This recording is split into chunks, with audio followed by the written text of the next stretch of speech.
No, Doug. No, Doug's unfortunately away. He's health reasons. Yeah, he's back in the hospital. Good evening, everybody.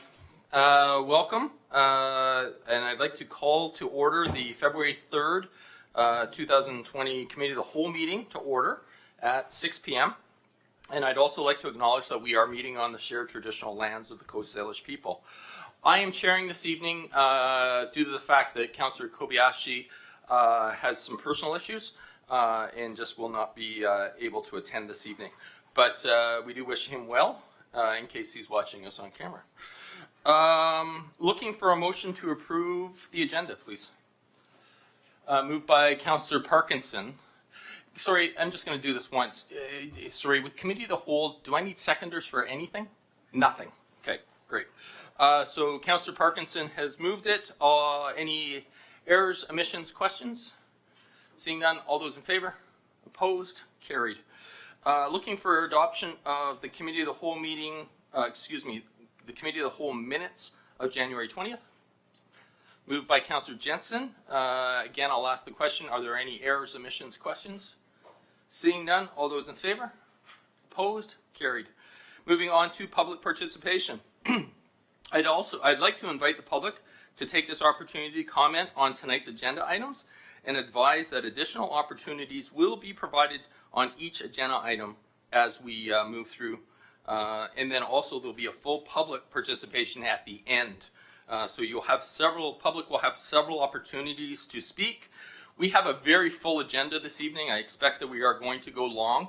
So if you don't think that you're going to be able to stay through the entire agenda, I would encourage you to come and participate now during the public participation. If you are going to stay through the agenda items, I would actually encourage you to consider speaking on that line item. So for example, if you're here for 5.4, I would encourage you, you're going to have an opportunity to speak before committee asks questions. So that would probably be the more appropriate time. But saying all that, we do have an opening opportunity for public participation. So if anyone would like to share right now, please feel free.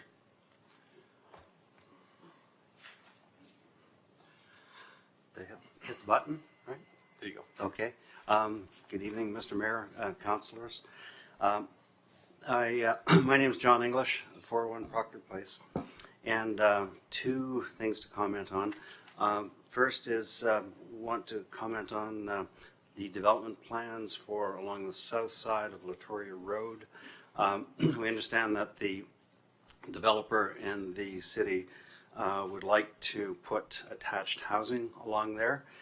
We understand further that indeed the OCP allows for that.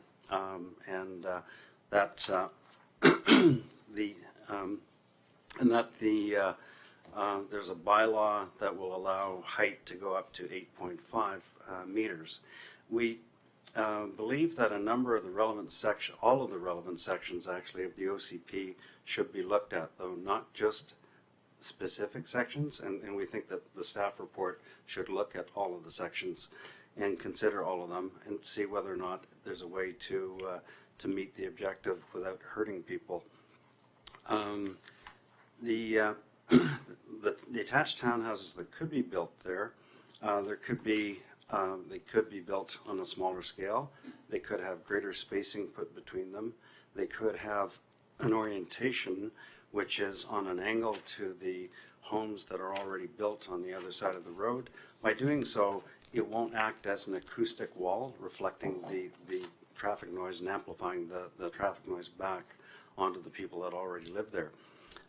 So with those adjustments, we think that the city and the developer could both realize their goals of increasing the density of housing along the arterial road to support public transit. We understand that, but we think it can be done in a way that doesn't hurt people. So we would like that recorded. And the other comment that we have is on the transportation plan to support what's being discussed tonight, and also what has been discussed at the last Committee of the Whole meeting. And the City of Colwood is embarking upon and a massive expansion in and around Royal Bay. It's not new news to any of you, I know.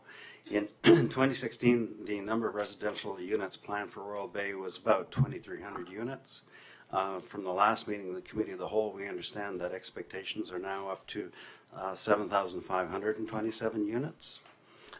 That's a really big increase. We have, however, learned that the City of Colwood does not appear to have a transportation plan that is synchronized with the mass and the timing of the rollout of the development anticipated in and around Royal Bay.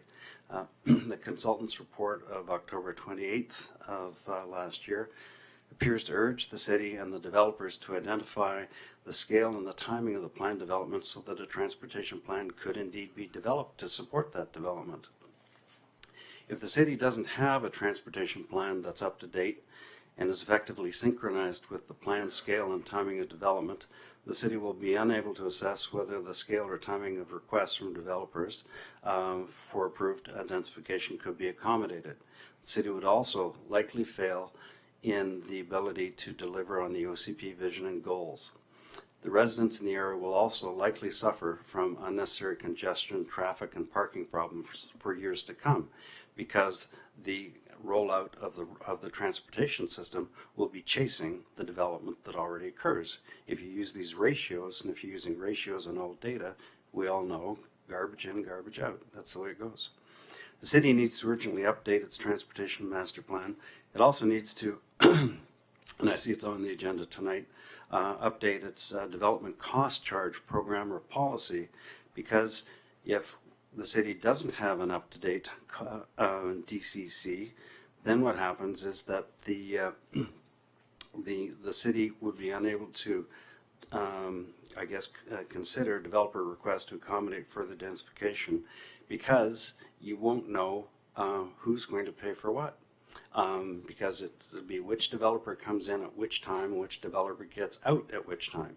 So you desperately, not you, we, I include us, the whole community, the city, the community, we really need to have these two tools updated ASAP. And then when we have these two tools updated right away, we would be able to assess how much additional densification can be accommodated, where, in what time frame, and the developers will know who's expected to pay for what, because there are a number of developers, and they're not all going to have the same view. We know that, and they won't necessarily have the same view as the city.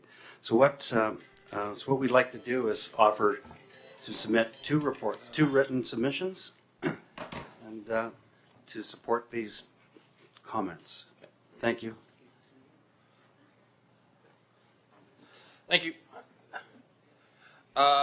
Looking to the public, is there any other comments?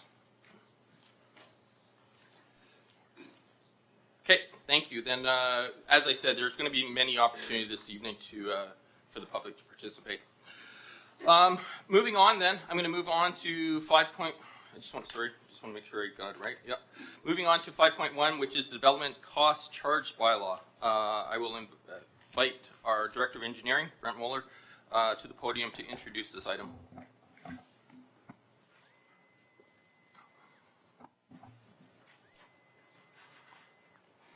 Thank you very much. There is no presentation to go tonight. This was prepared as a briefing to bring forth the intended movement in our development cost charge bylaw.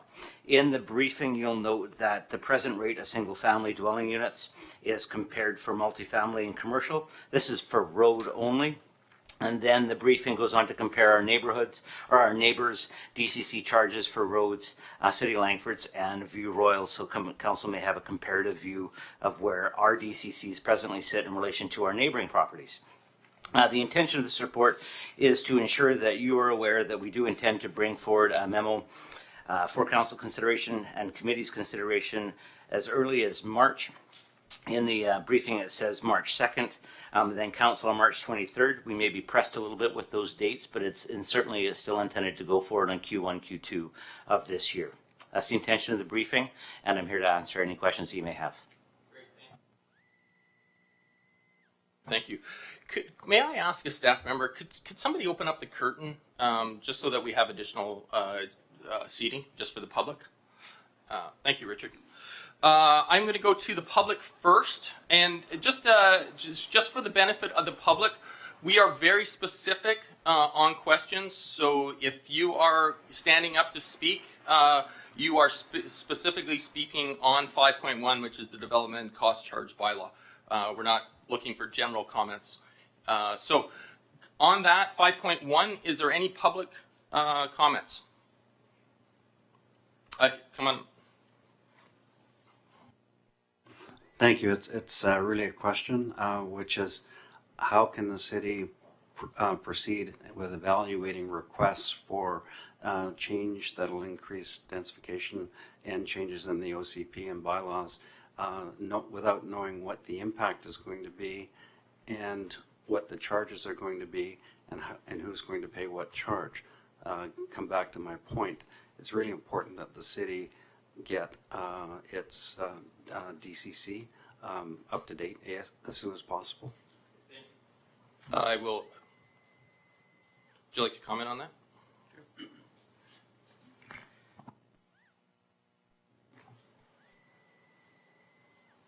To the chair, regardless of the development applications that are being considered tonight by the committee, the last time the DCC was updated is, as noted in your report, 1998.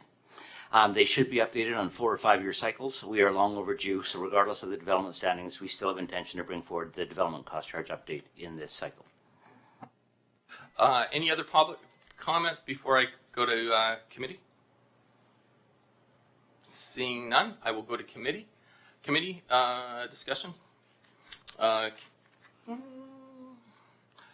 Councillor Jansen, then Baxter, then Day. Oh, no, I don't want to do that. My apologies. There we go. Thank you, Mr. Chair, Your Worship. It does concern me that this has lapsed, and it is high time that we move forward on ensuring that the community's interests are secured in the relevant development cost charges. And I see that we're woefully behind in most areas. One of the questions I had, Your Worship, was, I think Brent touched on it, but can you speak specifically any changes made in the coming months to the DCCs? What does that do to projects that are already in the hopper?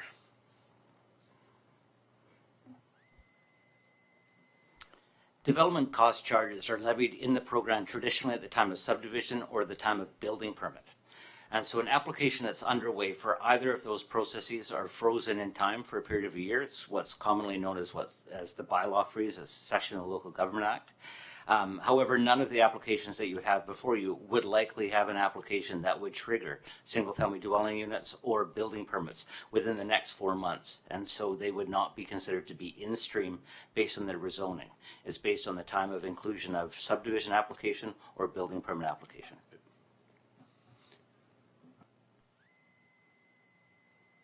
So my understanding is that there is a window here for these larger developments that are before us in the past few weeks and the upcoming few weeks. There is a window for us to make the necessary amendments and move forward to ensure that the interests of the community are secured.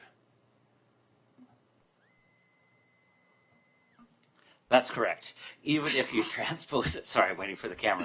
Even if you transpose it to a development like Olympic View, for example, and I know we're not speaking about Olympic View, but that was a property that was rezoned in previous years as late as 2014, as early as 2012. As that property hasn't done any subdivision or development, it hasn't paid any development cost charges. Anything realized now would essentially affect that subdivision that goes forward. They've got an in-stream application which would allow these first 24 lots to happen without a DCC update or a revised charge, but thereafter it would affect it. Great, thank you. Councillor Baxter. Can you confirm that traffic studies have been done to assess what road improvements will be needed to accommodate the proposed developments, and that the one of the proposed projects in the DCC bylaw will be, as the traffic study showed, is needed? In our present DCC bylaw, which is noted in the briefing, is from 1998. It includes a roadway known as Millstream Road. The value added for Millstream Road is $9 million under that program that we've been capturing money for. That is the same stretch of roadway that is included as part of the consideration from the traffic consultants. And the traffic consultants have considered everything that would be spoken about in terms of South Colwood. It does not extend though farther down Souk Road or Veterans Memorial Parkway into our neighboring municipalities, or Souk Road past the Wishart, or Machosen Road, sorry, intersection with Souk Road.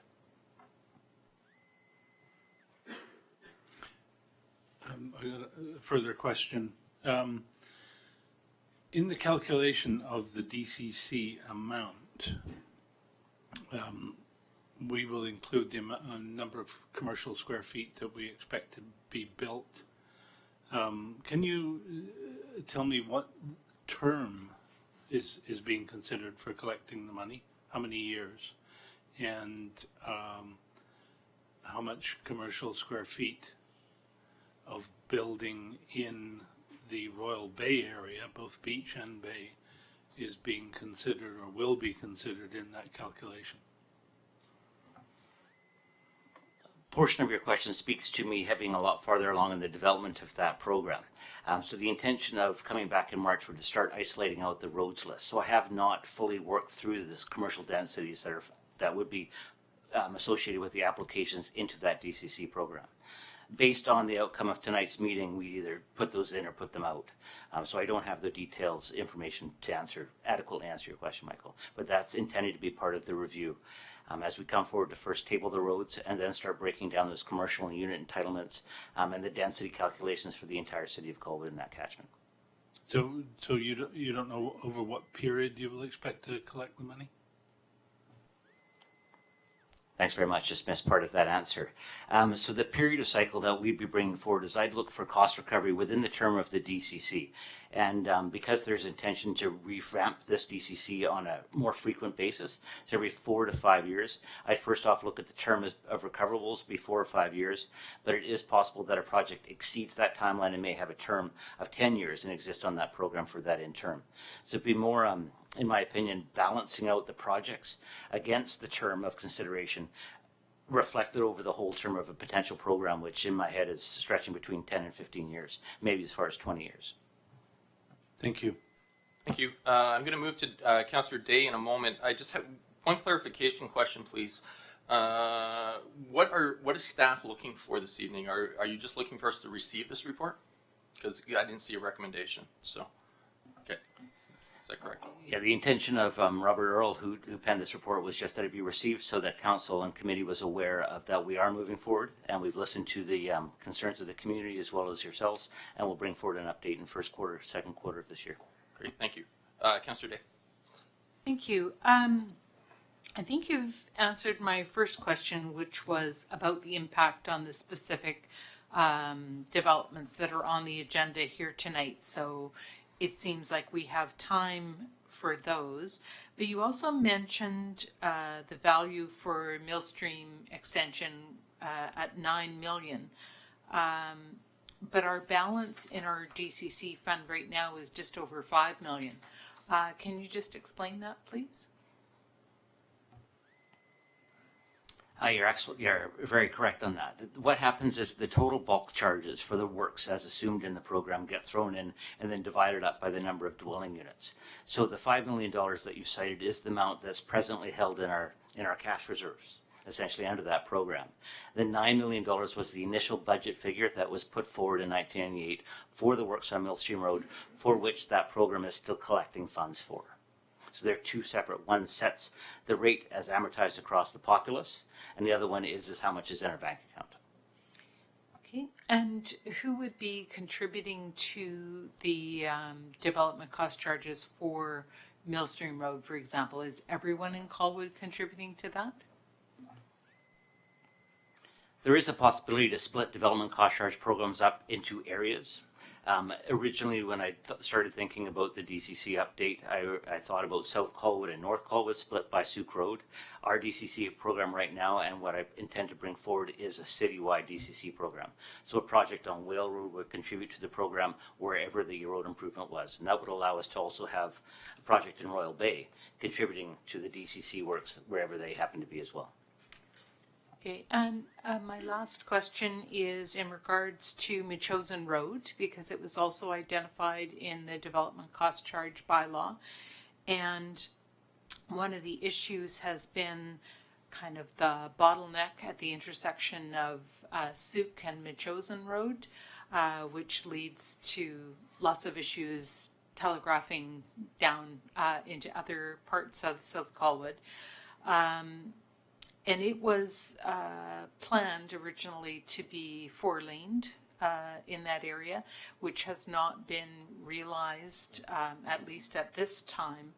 And I'm just wondering, is that on your radar with the development cost charges? Is it, are we making decisions just about how much development cost charges to receive, or are we also making decisions about our transportation plan through that development cost charge bylaw?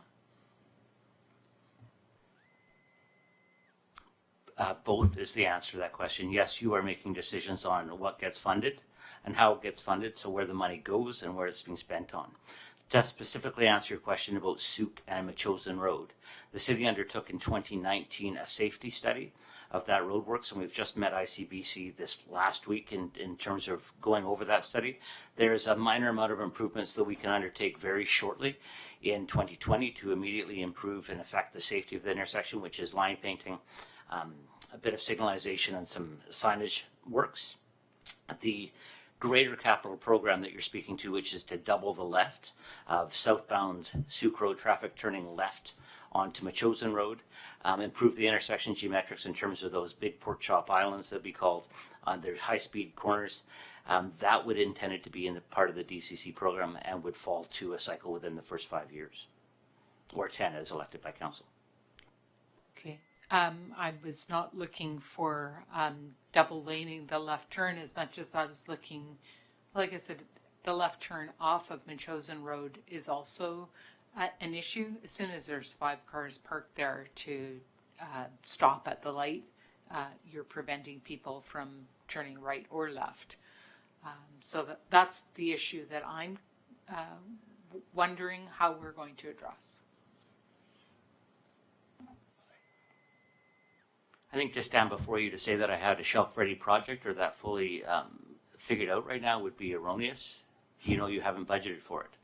What we've been able to do, though, is pull from the existing to do the immediate safety review, and then over the course of time, we'll move into Class D estimates to support a DCC program, and then we'll work with traffic consultants to come about with the best geometrics for the intersection possible. Last supplemental, I promise. I just want to know, once we get there with our DCC bylaw, will it be a long time before we are able to update it again, or will we be able to capture what we know right now and then work on getting more information for an update in a year or two? There's no regulation which says a minimum or maximum amount of time that a DCC program can stay alive. They become stale is what happens if they become too outdated, as in the case with ours, and they're no longer reflective of the work that's before us today. Council can choose to direct staff to update it on a yearly basis, 6-month basis, or every 5 or 10 years. It's recommended every 4 to 5 years to go through a cyclical update. Our TMP, which forms the basis as well as the traffic consultant's report, was a 2014 document. So relevant to that, we plan to bring forward an update to the transportation master plan this year as well, so refreshing all those documents going into our development cost charge intent. Thank you. Councillor Logan? Thank you, Your Worship. Brent, really looking forward to the discussion on March 2nd when we actually can get into the weeds a little bit on some of the projects and realize this is an update. Just for the benefit of the audience, if I remember correctly, we're taking kind of a phased approach to the updating of the development cost charge so we can realize the additional revenue ahead of some of the big projects that are coming on stream, which was a concern that Mr. English brought up. So it sounds like, and I appreciate the clarification that you gave to Councillor Jansen, that staff were on that and are ahead of the curve on this one, and that's why we're kind of doing it in a phased in kind of way. Am I correct? So the phase approach is a concept that I'm dealing with with the math of the background of the system, which implies that I'm a lot further along in the system as it is. However, if we put our full 10-year scope, if we recall the discussion that we had about the amount of roadworks that are recommended associated with the 20 years of build-out of the, say, Colwood South neighborhoods being Royal Bay and Royal Beach, that spans 20 years. We can throw all those roads into the program and then let the program run as live for 20 years. However, the cost per unit may break the affordability matrix, and that's where we'd likely bring forward a phased consideration for how we'd implement it, always with that background understanding of how we were building funds in behind it. There is the possibility of bringing forward what's called a credit memo, which means that the funds don't have to be one-to-one. So the bank account doesn't have to be there in order to ask our developer to spend the money. What they're doing is in fact pre-spending development cost charges that they will fund through their development. So there's those options available, and we're intending to bring forward a credit memo policy with the development cost charge program. Councillor Parkinson? Yeah, I'm very happy with the approach and look forward to continuing, and I'd be prepared to move receipt. Great, thank you. Any other discussion? Seeing none, I'll call the question. All those in favor? Opposed? Carried. Thank you. Moving on to 5.2, which is the Development Services Status Report for 2019 summary. I'd like to invite Richard Buchan, our planning technician, to the podium to introduce the item. Thank you. So this is the Development Services Status Report. It gives us an overview of the applications received in 2019. The staff recommendation is that the report be received for information, and a further recommendation that we return to Council with options to amend the Urban Forest Bylaw. This is probably a familiar looking chart. It gives us an overview of the types of applications we received last year. You'll notice that there's a couple that stand out, being business licenses and tree permits.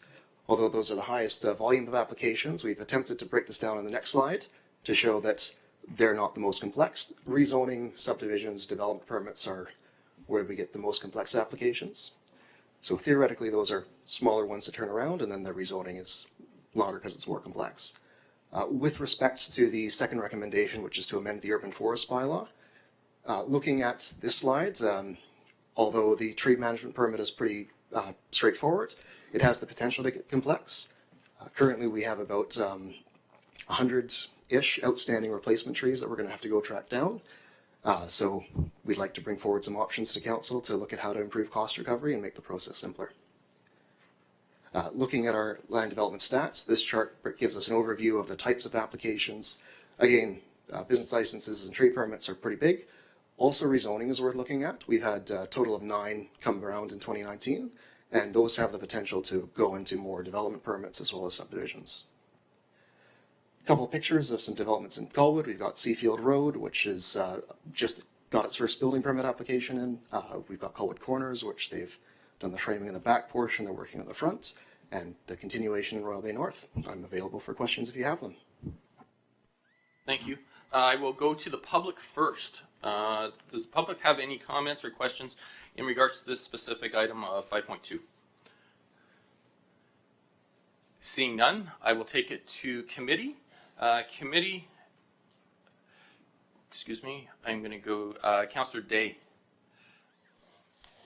Thank you. Looking at the stats, especially with regard to business licenses, I was just wondering if it's possible that business licensees could possibly be shopping for the best deal by applying in Colwood instead of another municipality for the intermunicipal, which there seems to be rather a lot of. There was 54 this year, and I just wondered if that had been taken into account. So it just went back to this slide quickly. The 92 business license application speaks to new business licenses this year. We do have a total of 581 businesses currently operating under the perpetual system. And to answer your question directly, yes, the intermunicipal is probably a nice feature here. It's throughout the entirety of the CRD where anyone with an office location in their particular municipality can apply for what's called an intermunicipal license. which gives them the ability to work across the CRD. The benefit to Colwood and Langford is that we're the only ones who do a perpetual license, so it's a one-time fee as opposed to paying every year. So I would just like to suggest that maybe we need to consider that as it's businesses who are generating a lot of work in terms of, it's good to have businesses, but if they're not primarily operating here, then perhaps we should be having a different fee arrangement. We are bringing forward some changes to the bylaw, hopefully first, second quarter this year, as per council's direction in last year, which included a review of fees. One thing that is worth noting for the intermunicipal licenses is we cannot issue them unless the company has an office location in Colwood. Great. And just a very brief comment. I'm interested in seeing what you bring forward on the tree bylaw, but I certainly have heard from a large proportion of residents in Colwood who are concerned about the costs and how onerous it is on small residential lots. And I realize it's a balancing act because we have to treat everyone the same. But I am looking for some options that make it maybe more affordable for the city and also more affordable for residential homeowners who maybe have a tree that they need to do something with. Thank you. Councillor Jensen. Thank you, Your Worship, and thank you, Richard, for the report. I read it with interest. Back to the trees for a second.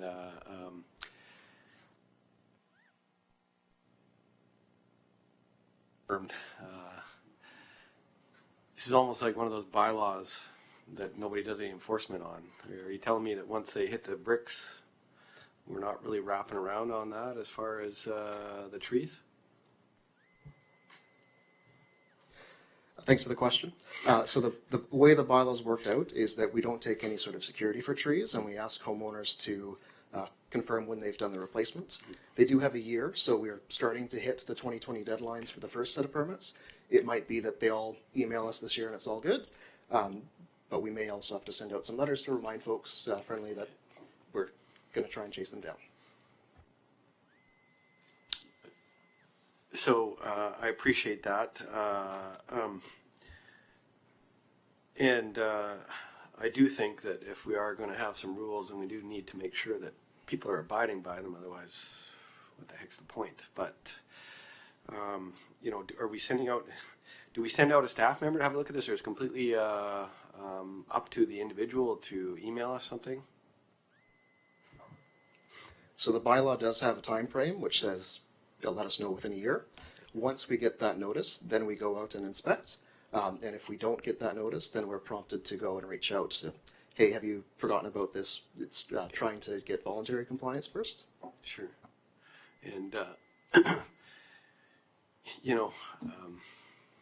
who are we sending out? Are we sending out an arborist? Like, are we confirming the species and genus of the trees, or are they able to plant any kind of tree? Or are we specifying, like if it's a mature fir tree and it's being replaced with a, and $6 juniper from Walmart, to me it's tomatoes and oranges, Plant those trees. So the bylaw at current says that there's a preference for native species, doesn't require it, and it requires that replacement trees be at least 1.5 meters in height and grow to a species that'll be at least 4.5 meters tall so that it's not a shrub.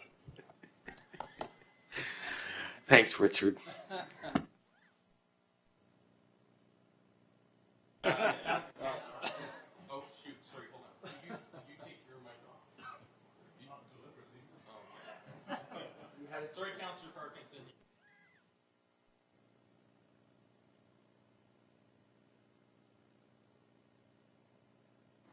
Councillor Baxter.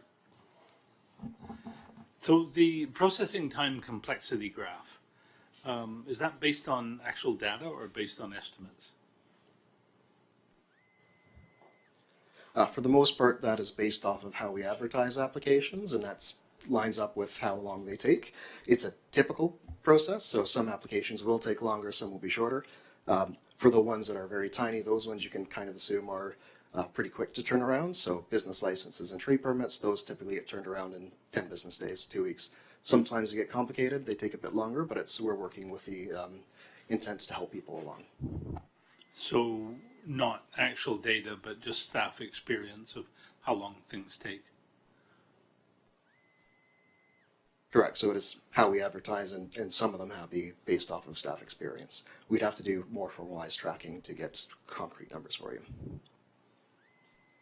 And in regards to the tree bylaw changes, insofar as we may not be making enough money back, given the time that will be spent on homeowners and their trees.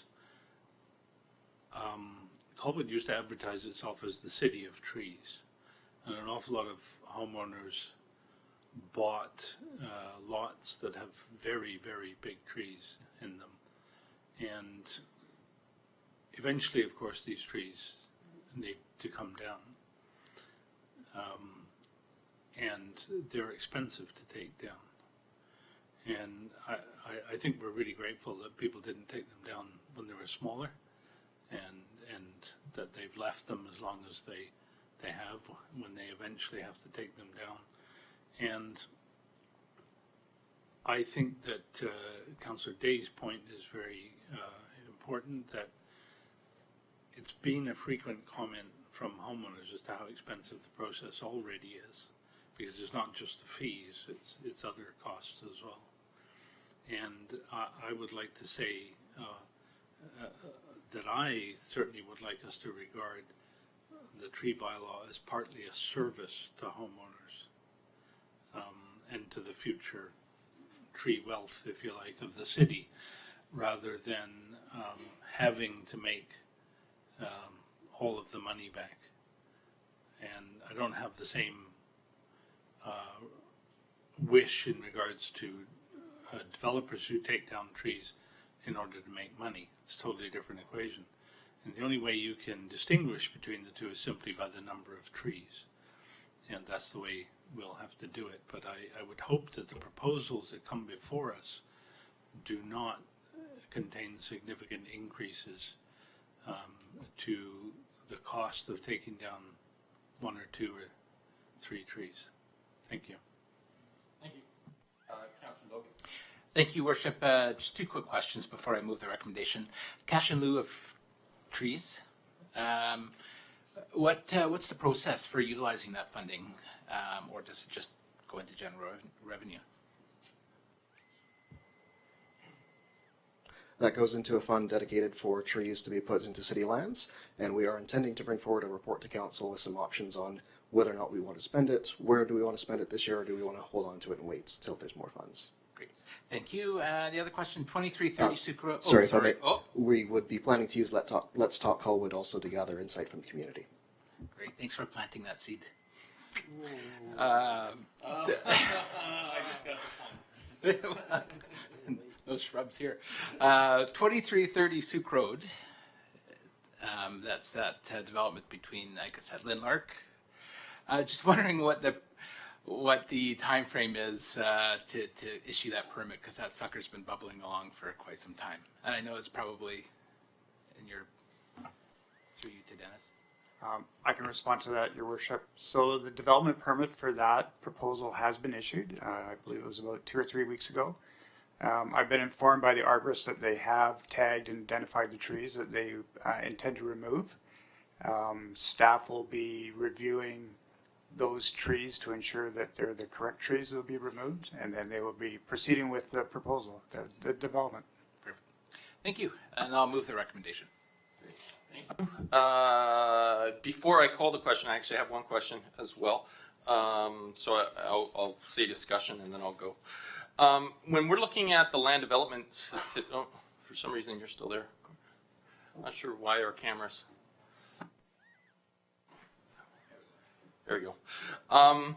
If you're looking at the land development stats page, specifically around sign permits. My understanding of the last council, we had a major discussion. I understand, Richard, you weren't here at that point, but we had a discussion about allowing development to put up signs and giving out permits. And one of the things that the previous council decided was that it was only going to be developments that exist in Colwood. And if developers wanted to put up signs to direct, and I'll use one specific, Spirit Bay, that Spirit Bay was not allowed to have signs, and they continue to have signs. I know that they're still at BMP and Souk. I also know they're at a couple other locations. Have we, or has staff been implementing that program? And at what point do I have faith that we are actually collecting on the permits if those signs still exist from over 2 years ago, from a direction of the previous council? Yeah, please. The sign permits that are cited in this report are those signs that are located on private property. So those that are associated with businesses or development and that stuff. The signs that you're referring to are I'm going to say erroneous, but I don't want to use the word, signs that are placed in our right-of-way, which is actually outside of this consideration here and would fall under the jurisdiction of the engineering department, myself. I can tell you that I actually wasn't aware of that initiative, and I have done nothing to start working on this. This is something that our communications officer, Sandra, and I have been actually roundtabling for about 3 months, is how to get on top of this. I am prepared to indicate that this year I will come back with a proposal on how we could deal with that. There'll be some options for committee or council to consider to talk about. What we're talking about is actually city-owned signage that is leased, but that's only one of many proposals that we could bring back, so I will do so. When you do that, can you also bring back some assurances that we are actually collecting fees on those yearly fees that we should be collecting? Okay, thank you. I do have a mover to receive this. Any other discussion? Councillor Day? Thanks. I just remembered one note that I had on, and you don't have to answer it for tonight, but I noticed there's kind of differences between some of the development applications that you've highlighted in the report in terms of how they're described. Some of them tell us what the height is, some of them don't. And I'm just asking if the next time you do this type of report, can you ensure that there's as much consistency as possible? I understand there's going to be some where you won't know yet, but I just think it's very helpful. And I will be suggesting later on when we're looking at big developments that we have a map that shows height on it so that we can get a better idea and communicate that to the public more easily. Thank you. Any other discussion? Seeing none, I'll call the question. All those in favor? Opposed? Carried. Thank you, Richard. Moving on to 5.3. This is the approving officer's report. This is the 2019 summary of land assets. I'll invite our approving officer, Kerri Clark.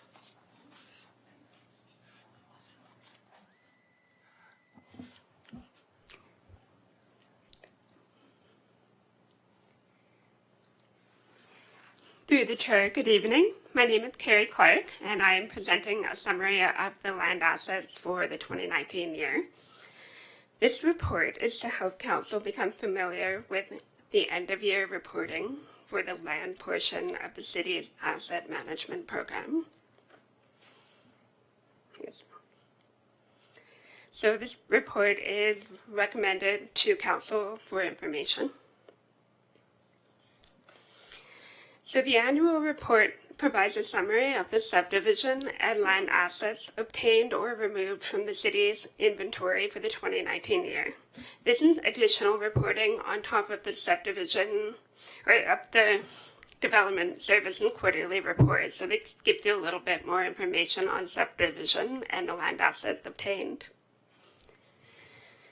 So what are land assets? We are talking about roads, parks, statutory rights of ways, and other land assets that are obtained at the time of final subdivision approval.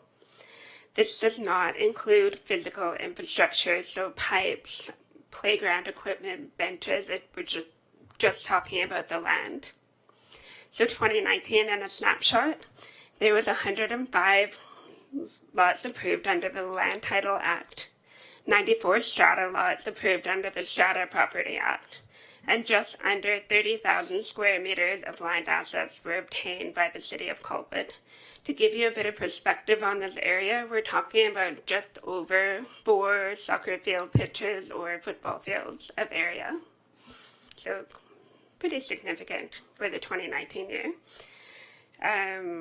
Within this year, there was also the removal of a smaller portion of land assets from the inventory. So this is just taken straight out of the staff report. So this is a summary of all the subdivision applications in 2019 that were approved. So it gives you file number, legal plan title, date signed, number of lots, and then a summary of the assets. So this is the information that's shared internally with other departments for GIS purposes, finance, and public works. So there was an increase in approvals in 2019 compared to 2018. The majority of subdivision occurred in Royal Bay, as well as the continuation of other strata lot approvals, for example, Wishart Gardens and Pacific Landing. So 43% of the overall land assets for 2019 were obtained as roadways. So this includes a majority of road in Royal Bay North, as well as road dedication on Souk Road, Whale Road, and Island Highway. There was also the closure and sale of a landlocked portion of highway at 2330 Souk Road, so that's on the lower left-hand corner of the screen. And this was sold to the developer as part of their development. We also had the transfer and exchange of Old Seafield Road for New Seafield Road, so that's on the bottom right-hand side in the yellow. And this enabled a 35 lot subdivision. So a majority of the land, which is 51%, was obtained as park. Again, this was mostly in Royal Bay North. There was also a small park dedication with Seafield Road. And these are shown in the green on those two plans on the screen there. And 6% of the land assets were obtained as statutory rights of ways. So this allows pedestrian access, drainage conveyance, utilities, boulevard maintenance, that sort of thing. There was a small portion of SRWs removed from the city's inventory as well. And again, these plans are shown just for your interest. The area shown in red is the statutory rights of way, so that's what it looks like on the plan. So the summary of land assets provides a record and inventory for the Sustainable Infrastructure Replacement Plan. Now, it needs to be clear that these are the land assets which do not need to be replaced. However, they need to be maintained and included in the city's operating budget. The official community plan supports asset management undertaken by the city, and the draft strategic plan prioritizes governance to deliver services and manage public assets. So reporting on assets obtained will assist with the programming and service levels, as well as funding, operating, and capital requirements. So that is a summary of the 2019 assets, if there are any questions. Great, thank you. So first of all, I will go to the public. If the public has any questions regarding this. Seeing none, I will bring it to the table. Councillor Parkinson. Thank you, Mayor. On the statutory right-of-way plan of acquiring, there seems to be a number of, I'm going to call them red squiggles within Royal Bay. Can you explain what those are? What's going on there? Yes, please. Maybe we can bring up the plan just. Oh, there we go. So in Royal Bay, these are set right-of-ways within the boulevard. So this allows for the city to access over private land for maintenance of trees, irrigation, as well as servicing ports for sewer and stormwater, as well as there's a couple public rights-of-ways as well for pedestrian access. So I guess the question is, if it's for things such as sewers or sewer services or trees or basic city assets, and there's so many of them, what's going on? Is the right-of-way not wide enough? Are the lots too big? It seems like I can't imagine the city makes a lot of work to have a little stat right-of-way, and then who knows what's involved with looking after it and owning it. I'm assuming the city would rather not own a bunch of little stat right-of-ways on lots within Royal Bay. Through the chair, that's over to me. Thank you, Kerri. So you're exactly right. The city has a choice of winding out the road an extra couple meters to take those statutory right-of-ways in, sitting those inspection chambers within the sidewalk areas, which create slipping or tripping hazards, or just working with the proponent and the developer to include a foot on the other side of the backside of the sidewalk. There are instances where we weren't able to fully realize the boulevard tree because of the configuration of the road or the parking scallop. And so in some instances, we've had to push the tree onto the private property with a covenant on it that makes it the obligation of the cities to maintain. But in large form, they're just for the inspection chamber boxes. So about 0.3 of a meter on the back edge. Councillor Day. Thank you. I just was wanting to move the recommendation to receive the report for information. All right, thank you. I'll call the question. Is there any additional comments before I call the question? Seeing none, all those in favor? Opposed? Carried. Thank you. Moving on to 5.4, which is Royal Beach Official Community Plan and Zoning Amendment Application. I'll invite Dennis Carlsen, planner. Thank you, Your Worship. Load it up. There we go. So before I start, I realize our staff report has probably given you a lot to digest. So my presentation tonight is, is really intended to provide you some context and an overview. And then following my presentation, the applicant, I believe, is going to speak for a few minutes, more particularly about the development concept itself. So I am going to focus my comments firstly on providing some context, specifically regarding the official community plan and the Royal Bay plan. Then provide an overview of staff recommendation regarding the Royal Beach sub-area plan, the proposed zoning, the development agreement that will be part of this application, and the staff reports that are yet to come. Then moving on to major staff conclusions regarding the application, and then following up with a bit of a process, in other words, next steps.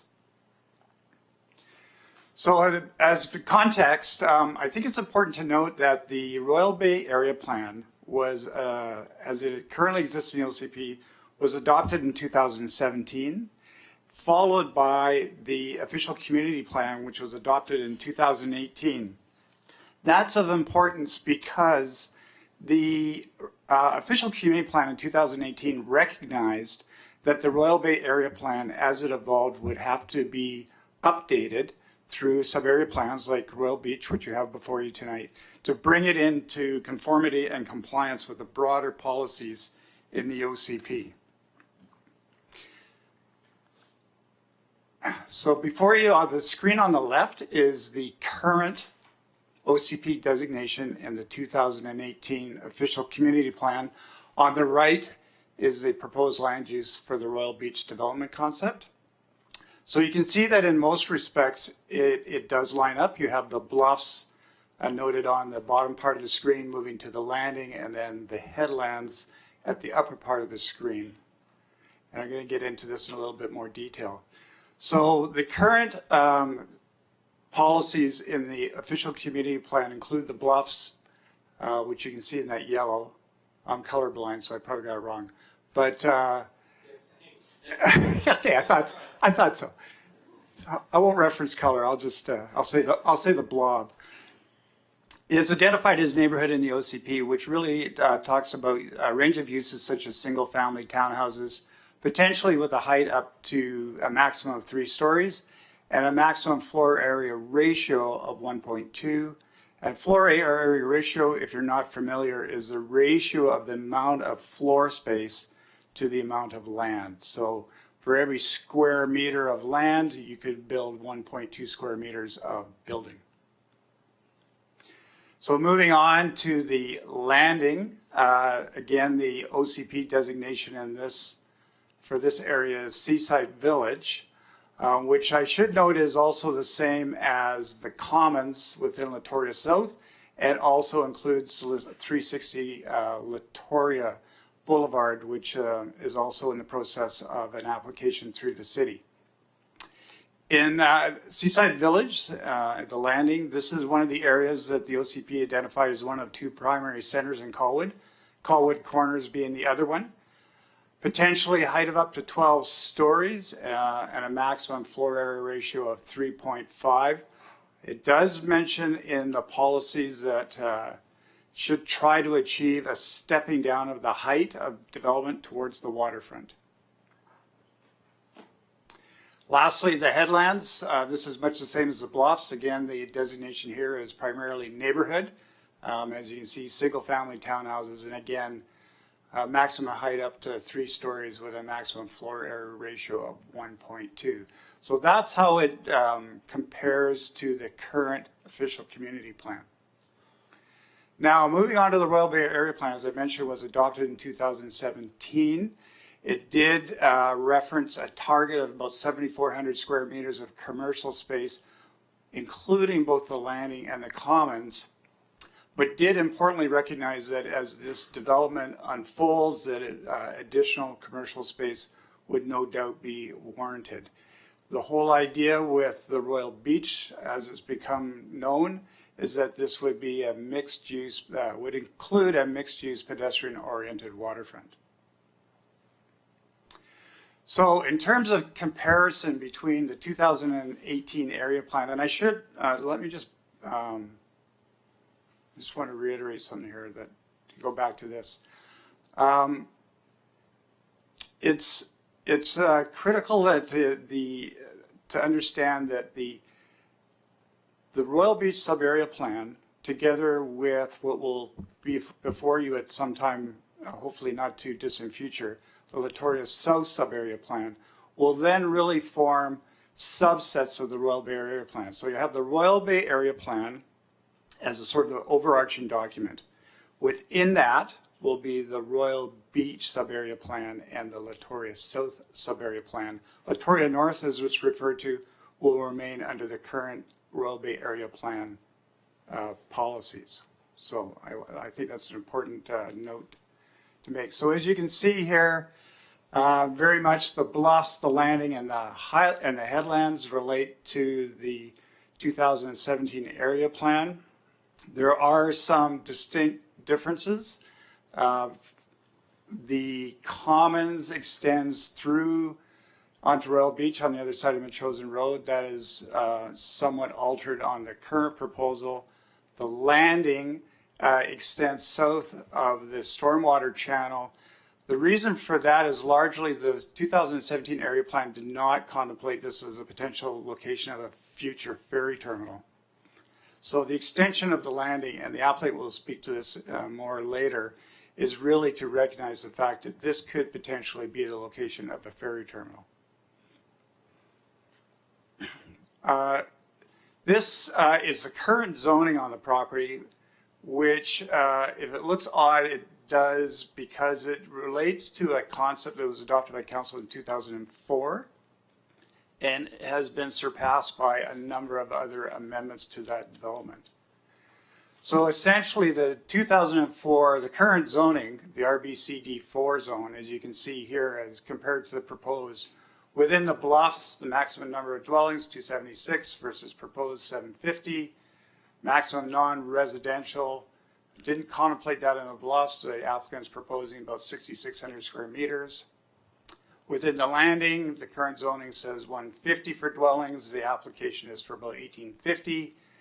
The next one is worth getting into a little bit of detail. The current zoning specifies a maximum non-residential and residential, as I've noted at the bottom there, just over 80,000 square meters, and the applicant is proposing 74,000 odd square meters of non-residential, so splitting out the residential.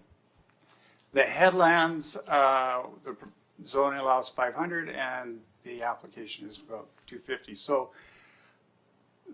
I think the important point here is that yes, there is some deviations from the current zoning, but it's important to note that that zoning was based, as I said, on a concept that's 16 years old. Moving to the staff recommendation, there's a lot of numbers here which I don't intend to get into unless committee wishes to, but essentially the intention here is to, within the Royal Beach sub-area plan, is to provide an upper limit on the total number of dwelling units and the total amount of non-residential floor space. Within the landing, specifically within the bluffs and within the headlands, to allow, as market forces change over time, because the build out of this will be over a long period of time, is that the mix of units could change between attached, one family, and apartments, but with no more than, for example, in the bluffs, 500 apartments, 350 attached, 251 one family dwellings. It's primarily to allow some flexibility to the development over time. Moving on to the development agreement, this is really intended to focus on two things. One is all the infrastructure improvements that have to happen as part of that project, and when those projects have to happen as part of that project. So it covers items like transportation. When is the transit exchanges going to be constructed? When are the roadworks need to be done? In terms of the parks, when is the Parks and Trails network going to be done, and what does that look like? Community amenities, which are yet to be defined. Services, specifically stormwater and sewer. Fire and life safety is around potentially a fire hall, which is also more specifically part of the Latoria South application that again will be coming to you in the future, and also building features. And by that, we're talking about things like incorporating step code, EV charging, those types of features. The staff report that you have in front of you does talk about further staff reports that will be forthcoming to committee. We will be providing a report on the parking standards prior to first reading, which we anticipate will be sometime February, March. This one is critical because the parking standards that are adopted by council will then be incorporated into the site-specific zoning for Royal Beach. Also, the second item, location and funding of the fire hall, again, prior to first reading, sometime February, March. Again, this one is critical because the per dwelling amenity charge that will be agreed to in this or adopted by council will also be incorporated into the site-specific zoning. The third item, parks terms of reference, will be provided to committee prior to public hearing. For those of you that were here before, when we did something very similar for Latoria North, where we provided a terms of reference, then subsequent to the actual rezoning, the parks plan was developed in more detail and the concept was brought back to council for approval. So these are the major conclusions based on the staff assessment of the application. Generally, the increase in the residential and non-residential is thought to be consistent with the Seaside Village policies. It is noted that the access to the waterfront is going to be a critical element of this development. And also the form of development, and what I mean by that is the stepping down of the development towards the waterfront. Both of these, in discussions with the applicant, recognize will need more work going forward. The third item, a chosen road frontage. Staff want to ensure that the development on the chosen road frontage as part of the Royal Beach application reflects and fits with what is being proposed on the Latoria South side, and particularly how it aligns with the commons and how and where ground floor commercial would be incorporated. And again, we're working through the applicant with this. The last item is the ferry terminal, and also how that site where the potential ferry terminal could be located, if that doesn't happen, how would that site be developed for other uses? And we are also working through the applicant with that aspect. So finally, next steps. So if council decides at some point to move this application forward, there's, as you can see, a lot more yet to be done. So first and second reading of the official community plan and the zoning bylaw following the staff reports that I referred to. Then additional staff reports that may be required prior to the public hearing.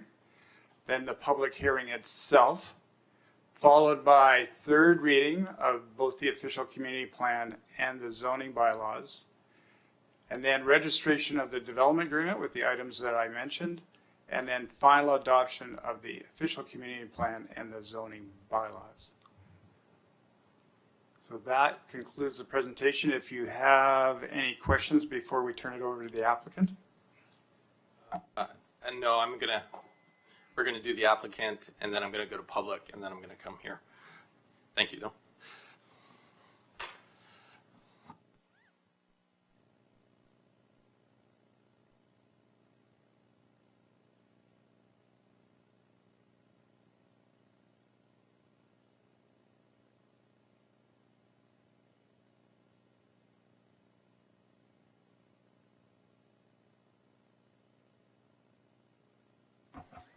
Better. Good evening, Mayor and Council and staff. My name is Georgia Desjardins, and I'm the asset manager at Seacliff Properties, the owner of Royal Beach, and I have the great pleasure of overseeing this amazing project. I'm here to talk to you tonight, as Dennis said, about the report that's in front of the committee this evening concerning our OCP amendment and rezoning application that's been submitted. Also in attendance from our team is Jim Hartshorn from KeyCorp Planning, and we'd of course be happy to answer any questions you might have at the end. I did also want to take this opportunity, as for the past number of months we've been working closely with staff, and I did just want to extend our sincere thanks for all the help and hard work that's gone into this. It is a large-scale, rather complicated project, and so we very much appreciate all the effort that's gone into it. I thought I would just quickly come up this evening and touch on a few of the key items as they relate to the report that's in front of you. I'm sure by now you're all very familiar with what an incredibly special property Royal Beach is, representing, in our opinion, a once-in-a-generation opportunity to develop the last significant waterfront land in the city of Colwood. And that's an opportunity that we at Seacliff feel very, very fortunate to undertake. Development of this property, as Dennis touched on, has been contemplated for years, with various iterations of the plans being created and adopted since the mid-1990s. As of today, the three latest plans which relate to the property are on the screen ahead of you, being the OCP, updated in 2018, the area plan, and the zoning. So we submitted an application back in May of 2019 in order to update, align, and modernize all three plans that are applicable to the property in order to create a framework that will form the basis upon which that we can actually move forward with the development of this property, meaning that at the conclusion of this process, we can actually start making this long-awaited vision for Royal Beach a reality, and that's something that we're very excited about. With that said, this is really step one, as Dennis has pointed out, so we look forward to continuing to work together to make this come together in the coming months. So the current official community plan did contemplate development for Royal Beach, which was updated back in 2018. Our application and objectives for the property is based on the community's vision as outlined in that document, being for Royal Beach to become a vibrant new seaside community within the city of Colwood. and forming a primary center within the city for cultural, civic, economic, and public life, characterized, of course, by its spectacular seaside setting. As you can see here, our application is almost completely in keeping in line with the vision and designations for this property. As noted in your staff report, but the one major variation is the extension of the landing to the south of the stormwater channel. And as mentioned previously, this is largely driven by BC Ferry's interest in potentially locating a ferry terminal on this property in the future. Again, that's a process that's really outside of our control and ability, but we do want to make sure that we are allowing for the possibility in the event that it did move forward. Next, I wanted to briefly touch on the proposed land uses. As envisioned in the OCP, we're proposing a mixed-use core referred to as the Landing, surrounded by predominantly residential neighborhoods to the north and the south. Sorry. So as mentioned in the staff report ahead of you tonight, there is currently zoning on about 70% of the property, roughly, that permits the development of 926 residential units and about 868,000 square feet of non-residential, with heights ranging up to 9 stories, while the OCP does set out a vision for far more development on the site, setting a guidance for a base permitted FAR in the Seaside Village core of 1.75 up to a maximum of 3.5, with heights up to 12 stories. So it's with the OCP's guidance in mind that we've shaped our application accordingly, which ultimately proposes a maximum of 2,850 residential dwellings to be permitted across the entirety of the 134-acre site, along with retaining the existing 868,000 square feet of non-residential density. So just going into each one of these 3 neighborhoods in a little bit more detail, the Bluffs are located at the southern end of the property, and this will be a predominantly residential neighborhood with the proposal to include limited mixed use along the Metchosin Road frontage. Along the Metchosin corridor, I did want to clarify that while we originally proposed up to 6 stories to be permitted in this area, after working with staff and in order to better reflect and integrate with the proposed development along the Latoria South frontage, we've committed to limiting the heights in this node to 5 stories, and also agreed that the mixed-use development will only occur along the Metchosin Road from the intersection of Metchosin and Latoria down to Metchosin and Ryder-Hestel Way. Transitioning from there towards the waterfront would be a solely residential neighborhood with detached and attached homes up to 3 stories in height, and permitting a cap of up to 750 residential dwellings and 6,600 square meters of non-residential within that node in total. Now moving on to the Landing. This is the mixed-use core of the Royal Beach Village. We're enormously excited about the potential opportunities for this mixed-use area and are certainly envisioning and very eager to get out to the market to discuss and attract potential educational, office, hotel users that could be located within this node, in addition, of course, to some residential. Again, as envisioned by the OCP, we've located an area to permit 12 stories along the back of the site, sort of tucked into the Metchosin hillside, with a maximum of 6 stories permitted throughout the remainder of the landing area. And again, taking direction from the OCP, for the buildings fronting the waterfront, we'd look to articulate and step those back in order to create a really appealing public realm in that interface. In total, we've proposed that for this area to permit up to 1,850 residential dwellings and a maximum of 80,674 square meters of non-residential space. One other update that's arisen following further work with staff over the recent weeks is just related to the area of the landing located south of the stormwater channel. In order to provide a better transition between that specific area within the landing and the bluffs to the south, we are committed to limiting heights of up to 6 stories only within the area to the toe of the slope. And then as you go up the hill, really leading into the bluffs area, limiting that down to 3 stories to create a more gentle transition between those 2 different types of users and neighborhoods. Finally, going into the headlands, this would be a solely residential neighborhood with both attached and detached dwellings. A total of up to 250 dwelling units are proposed within this area, with up to 4 stories permitted along the hillside and 3 stories in the remaining areas in order to create a very gentle transition into the neighborhood that sits to the north of the site. Again, keeping in line with the guidance as set out in the OCP. So these three neighborhoods are all going to be shaped around the key feature of the site, which is the 50 acres of oceanfront and ocean view parkland and public space that's being proposed as part of this development, all of which would be dedicated to the city over time. This is obviously an unprecedented opportunity for the city of Colwood to add and secure not only an extensive amount of waterfront access, but a huge amount of waterfront park space.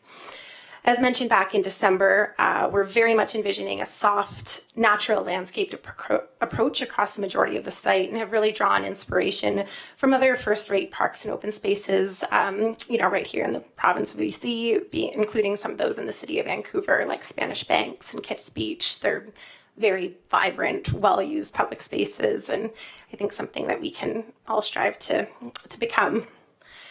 So within the sprawling parks and open space plan, you'll see in the site plan ahead of you, we've also committed to providing and sort of celebrating 10 special places, we like to call them, throughout the property, all of which would be interconnected with a comprehensive trail network. So some of the renderings that you'll see along the bottom of your screen on the left there, that's special place number 10. There's this spectacular sort of natural amphitheater in the Bluffs area that we really envision being a destination, because we want to attract people to the site, but also let them explore the entirety of the property. And there's a huge amount of opportunity within there to sort of create these special experiences and really offer something for everyone throughout the property. Here's just a few more. A very common comment that we get at some of our open houses is a strong desire to see a new waterfront pub or restaurant. So we have sort of focused some attention on making sure that we're ready to move forward on that front as soon as we're able to and have appropriate zoning in place. So again, this OCP amendment and rezoning process will finally take us to the starting line of what will become a new world-class development within the city of Colwood.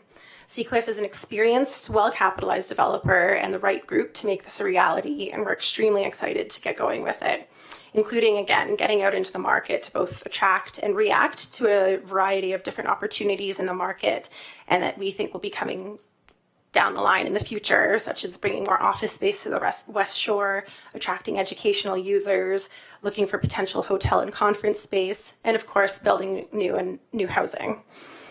Not to mention the waterfront pub. So to conclude, the report before you tonight is the first step, granted of many, toward making this community a reality. And having worked closely with staff, our hope and expectation is that we can count on your support in having the appropriate land use bylaw and official community plan amendment bylaws prepared and be back before council as soon as possible for readings of those bylaws. Thank you for your time. And again, if you have any questions, please don't hesitate to let us know. Thank you. I'm going to be asking the public in a moment for questions or comments. Before I do that, though, just to give some direction to committee, in front of you was presented a piece of paper which says Royal Beach in front of it, and then there's several categories: land use, transportation, parking, services. Basically, exactly what is in the motion that we're looking at this evening. I know there's going to be questions from a committee standpoint, and so that we don't have anyone, spending a fair amount of time talking or asking questions, I'm going to try and break it down on each of these categories. So if you have questions, which I'm expecting most of you or all of you will, if you could kind of wait if your question is relevant to one of these sections. If you miss it or you get mixed up, that's fine. We'll keep going. I'm just trying to be efficient so that we all are talking about the same thing. So for example, we're all talking about land use and we're asking land use questions, then we move on and then we'll ask transportation questions and so on. I'm not going to require that from the public. Just come and share with us if you have anything that you would like to say. A couple of things I would like to say to the public, however. First thing is please direct your questions to me through the chair. And then staff will answer if appropriate and so on. I do not want this to be a conversation between yourself and a staff member. This is a committee meeting, so please direct your way that way. As well, I'm expecting that there'll be people, I could be wrong, but I'm expecting there's going to be a few people who are going to ask or wish to ask questions. I would sincerely ask that you line up If I don't see anybody in the line and I see the last person or the person standing at the podium is done and I don't see anybody else, I'm going to assume that the public doesn't wish to speak anymore. So if you wish to speak, please get in line so that we can be efficient and we're not waiting for people to get out of their chairs and walk up to the mic and so on. As well, I would ask that you please be brief with your statements, comments, and so on, because we have a lot of you that will probably wish to share this evening. So saying that, please, public. And sorry, last thing I promise is please just let us know your name and your address when you begin to speak. Hello, I'm Susan English and I live at 401 Proctor Place. I just have one or two questions. One of them is the fire hall. Is this a secondary fire hall? Because we have one that's up on Yes, it would be. a second. So is that a necessity? Is it, if you check the CRD, do we actually need to have a second one? Just my question. Sure. No, great question. Okay. I will go to staff to answer that one for you. Thank you. The province has issued a mandate, which they have years ago, that speaks to 10-minute response time. The inclusion of a fire hall as part of this development area helps ensure that we meet our servicing objectives. It doesn't relate to the CRD. Does the developer pay for that or do the public, like, do we pay for that? And also, is that like we're going to have to hire other people to come and service it? Just something to think about. For members of the committee, we have intention to bring forward a report for committee and council consideration and regarding the specificity of the fire hall as well as the contributions that's going to be requested as part of the development of the site. Can I ask another? Okay.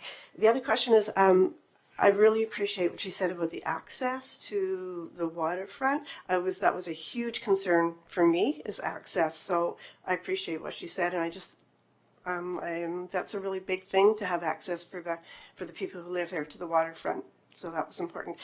The other thing is parking for all of these places. Have they considered parking spaces for all of the residential and the commercial? The parking has been an item that's been pulled out of this consideration for a special report only to do with parking that'll be tabled by this committee in the next few weeks. Please.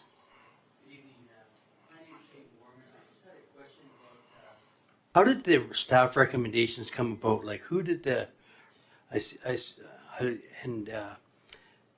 gentleman came up and he said, these are staff recommendations to council. Where did those, how did staff come up with those recommendations and where did they come from? Okay, excellent. I will look to staff. They are a culmination of assessment by various departments within the city, as well as referral to external agencies such as BC Transit, BC Hydro, and others. And we take in the information from those referrals plus information from the applicant and measure it against city's policies and standards, and those are the basis for the staff recommendations. Thank you. Thank you, staff. John. Thank you, Mr. Mayor, Council. Yes, I'd like to build upon what my friends and neighbors are saying. I think that what we all need, and I would include the city in this, I think it's very important that this is a key leverage development for the city, and if it works, it's going to do wonderful things for the city, for the region. If it is not done in the way that was envisioned in the OCP, it's going to be a lost opportunity, and we're only going to get one kick at this can, and I think you all know that, so I just want to repeat that. But because of that, I think we all need to see from the developer a detailed plan, like what's going to go where. We need to see areas marked out for what, like where is the parking going to go for a ferry? I mean, because you can't build it all up with apartment buildings and then say, oops, we should have parking to accommodate a passenger ferry. So we need, I think, a detailed plan. For instance, where is the in the OCP, when I spent 2 years working on it with the city, there was to be a village square, a seaside village square.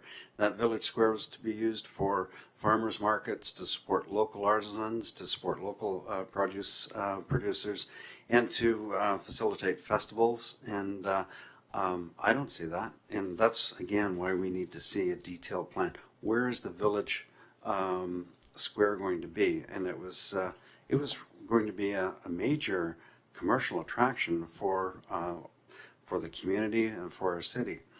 Let's see, public access was raised as a question.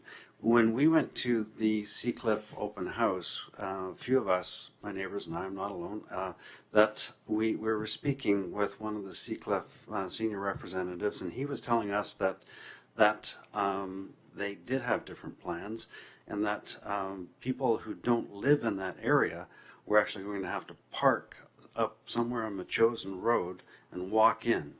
So that's what we were told. So again, we would like to see a detailed plan which shows that's not the case, because that's certainly not what we understood was the heart and soul and purpose of having the Seaside Village in the first place. Isn't that right? Yes. And okay, so public access is a very important feature. It's not going to be a success if the public in around Royal Bay and throughout the city and the region are going to have difficulty accessing it, because it's just been built up just for apartments and just for the people that live right there. We need an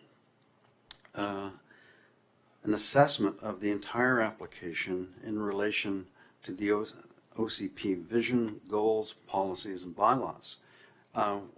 It drives us nuts to see one little piece of the OCP cited or one little bylaw cited, and a loss of the overall vision.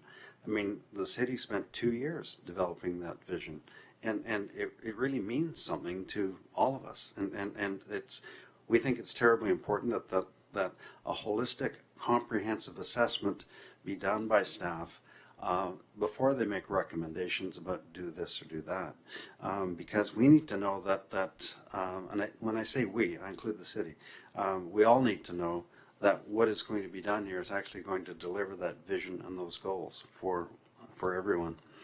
And I'll leave it to my other colleagues for now. Thank you very much. Great, thank you, John.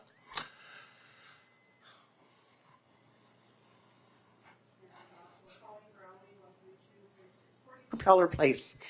I think this is a very exciting project, and I think it's a real plus for Colwood. I just have a couple of questions. One question relates to transportation and transportation studies. Right now, transportation, road uses, etc. And I'm pleased to hear that there would be a secondary fire hall proposed. Because right now it would concern me during the very busy peaks of time in the areas around the north part of Latoria and the high school, etc. Should there be an emergency, and it's a peak time and the peak times seem to be expanding, how would fire trucks get through there? If you've driven there and you see the parking, the bus lanes, etc., it can be very challenging for a fire truck to get through to there in emergency. And that, to me, as we increase our population, increase our density, hopefully those things are being taken into consideration as further development goes on. That's my first, I'm not answering an answer, but that's my first concern. My second concern, you're probably going to laugh at. I know this is a long-term build-out. It's not going to happen tomorrow. It didn't happen yesterday. But in consideration with the developers, and I assume they have done this, when you are putting the buildings so close to the water, has consideration be given to the appropriate heights that buildings should be placed at should there be a tsunami? Hopefully there won't be one in our time, or at least in my timeline, which is a lot shorter than yours are. However, I do have volunteered on an emergency program program in a neighboring jurisdiction. So I'm aware of the warnings of tsunami, the appropriate heights that buildings should be away from, and the maps that we all have around the Victoria and the Capital Regional District. So I'm just wondering if those things are being taken in consideration as well. Okay. Thank you. Thank you. I'm happy to sort of comment a little bit on that, just especially around the building and that. We've just implemented a is it a waterfront or is it shoreline? What is it? What do we call that committee that you guys sit on? Waterfront. I'm sorry. Coastal Committee. So we're looking at setbacks. We're looking at all sorts of things along those lines. So it's definitely on the mind of council and staff as well to address those concerns. And I know for a fact I've had actual direct conversations with the fire chief, and he's very aware of times. And because not only do we struggle around a person getting to the emergency, but because we are a volunteer fire department, we also have to get the volunteers to the fire station first. So we don't want them stuck in a traffic jam two ways. So we're very aware of those things too, and so we're being very conscious of that. Thank you. Sorry, it's actually a question for staff, but Sure. I'll address it to you. Please. I don't have I noticed this is pages 49 to 125, and then there's a presentation. I don't have any of those documents. How do I go about getting copies of those so I'm a little better informed? Great question. I will look to staff of whoever wishes to. So I'm on the paper copy as well. So are you talking about the PowerPoint presentations? Well, there was just one up here, the Royal Beach. Oh, There's a slideshow. Yes. But there's also Mr. Carlsen referred to a report, and it's pages 49 to 125. And I'm sorry, do you not have page 49 to 125? No, I just have a couple pages. Oh, I'm sorry. I thought you had the whole. Yeah, we'll get you. We can definitely get you a. Before you leave tonight, you can have mine. Okay. So, but we'll make sure we get you one. Okay. Thank you. And yes. Sorry, just in case you don't pick up one on your hand, yes, there are some available. There's some in the audience. It's also fully downloadable and available on the webpage. It's up there now. And if you click on it tomorrow, you'll actually be able to see the video of tonight's presentation as well. And the slideshow? The slideshow will be posted. It'll be a little bit late because it's developed by staff during the daytime. The one slideshow that we don't have is the Royal Beach slideshow that was presented by Georgia. So if you'd like that one, we can reach out to her and distribute that if you'd like. Thank you. Thank you, sir. Thank you. Thank you. Just one other question of staff, I think, or request that I'd forgot to make earlier. That picking up on the fire station idea, I think everybody's supportive, and that's really good. As the city grows, we do need more service. However, it is mind-boggling to think that one would put another fire station so close to an existing fire station. What I think everybody in the community, from a service and from a taxpayer point of view, would like to see is that the city consult with the fire chiefs in the area and also with the CRD to identify the optimum location for a new additional fire hall, because you can probably throw a baseball from one fire station to the other because it is downhill. Thank you. Yeah. Yeah, please. Hi, my name is Weiming Jian, 406 Proctor Place. And my question actually is just focused on one point, waterfront development. So everybody, I guess, agree from the builder, city, everybody thinking that's important thing for this whole area. The question itself really is two parts. One is the one thing everybody probably remember from very beginning, we talked about a boardwalk along the waterfront so that people can access, can walk. I don't see that much now. Seems like the gradually toned down now, not much talking about it. So it's still in the plan, and what's the situation? That's the first question. And also related to that is the waterfront park. Is the park related to the boardwalk or collected? And that's also part of the question. So put it all together is really the whole waterfront development from the boardwalk to the park, who will be developing, and is the city responsibility or the builder, and when it's going to develop. Is at the beginning or the end, or maybe after everything built up, somebody just say, oh, oops, we forgot, or we didn't have the detailed plan. So I want everybody to pay some attention to that important thing. Everybody would be appreciated. Great, thank you. I will, I will look to, yeah. I'm sorry, I'm sorry. I'm just going to get an answer to the last one, and then please stay there. Go ahead. We have to remember that what you're seeing at committee tonight isn't a detailed plan. It's that blob diagram talking about densities as they're factoring in there. Tonight we've heard mention of a plaza. Well, that wouldn't be in what you're seeing tonight, but it's fully intentional, as the boardwalk is fully intentional as a walking surface that spans that whole front edge. Parks are usually acquired at the time of subdivision. And they're usually acquired at the time of adjacent subdivision. So when the land's developing, the park gets added onto that subdivision and then improved as per the park's terms of reference master plan, which will also be viewed by committee and council within the next month. Great, thank you. Yeah, hi, Jeff Spence, 299 Perimeter Place. And I just want to say on the record that I'm opposed to the density increase in this project. I've been in Colwood for 17 years, and I moved back 3 years ago thinking that this was going to be a good plan with about 950 homes on the water and 2,800 homes on the whole site plan itself, and that seems to have mushroomed into about 600 or 6,500 homes altogether. My definition of a village is about 500 to 2,500 residents, not 2,800 units with 3 or 4 people living in each unit. One of the slides mentioned this plan was put together with the policies of a seaside village. I'd like to know what those policies of a seaside village are, including maybe the density and all that. And also, from my perspective, the recommendations for the headlands said the buildings will probably not interfere with the views of the existing residents, but judging by the reverse view of this picture, the homes that are being proposed are almost up to the treetops, so I'm not sure how that would look in an artist rendering from the other direction. Thank you. Thank you. Hi, Ryan Franchuk, 367 Osprey Street. Just a couple, there's a little bit of feedback. I like using your website, it's really informative.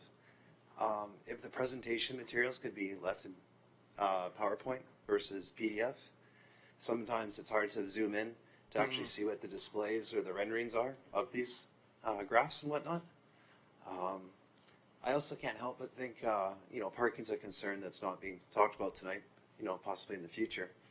But if we're going to build these buildings, I question how far can we go down to the water table for adequate parking, below sea level. Mm-hmm. So that's on my mind. I'm opposed to the density just on the numbers that I've seen tonight.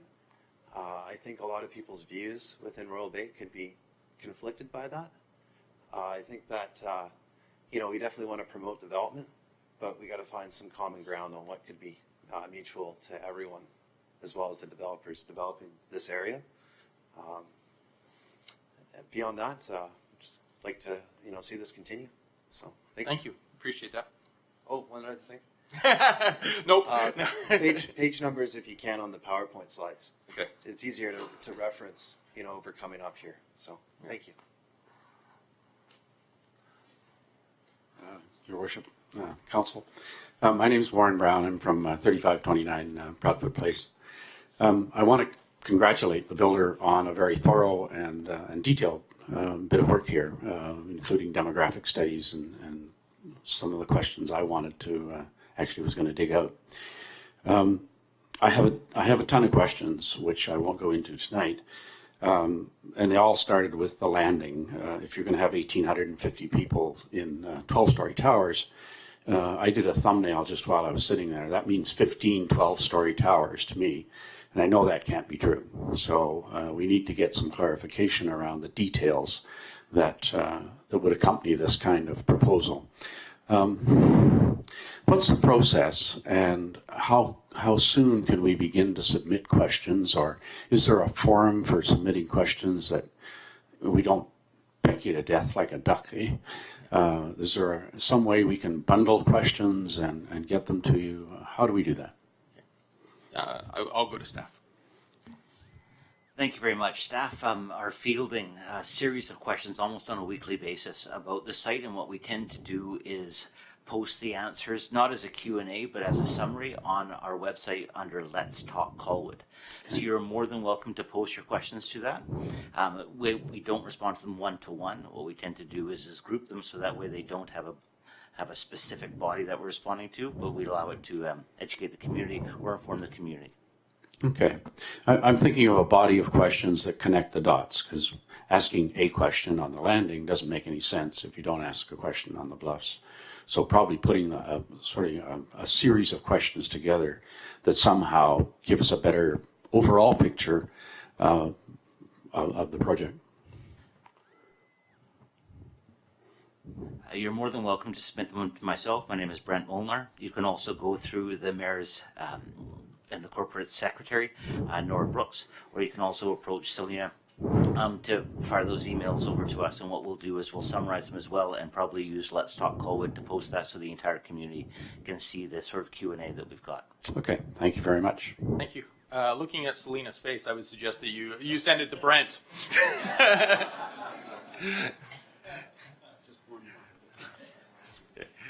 Just one more. And I know I speak for a lot of people here and a lot of people in the neighborhood, that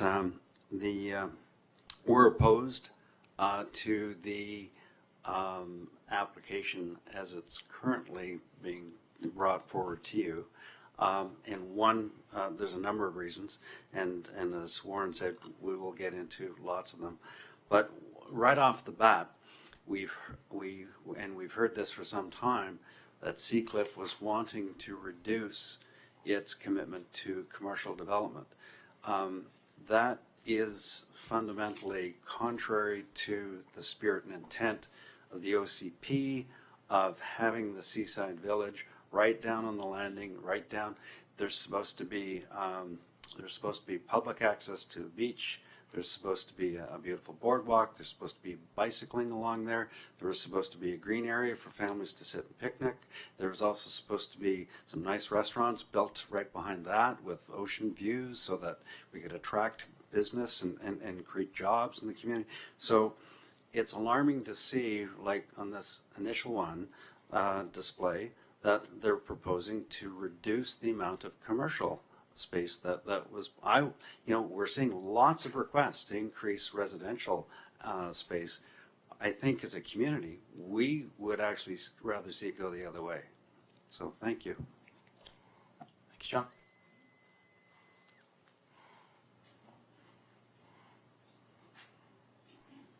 It's at 3476 Grattan Road.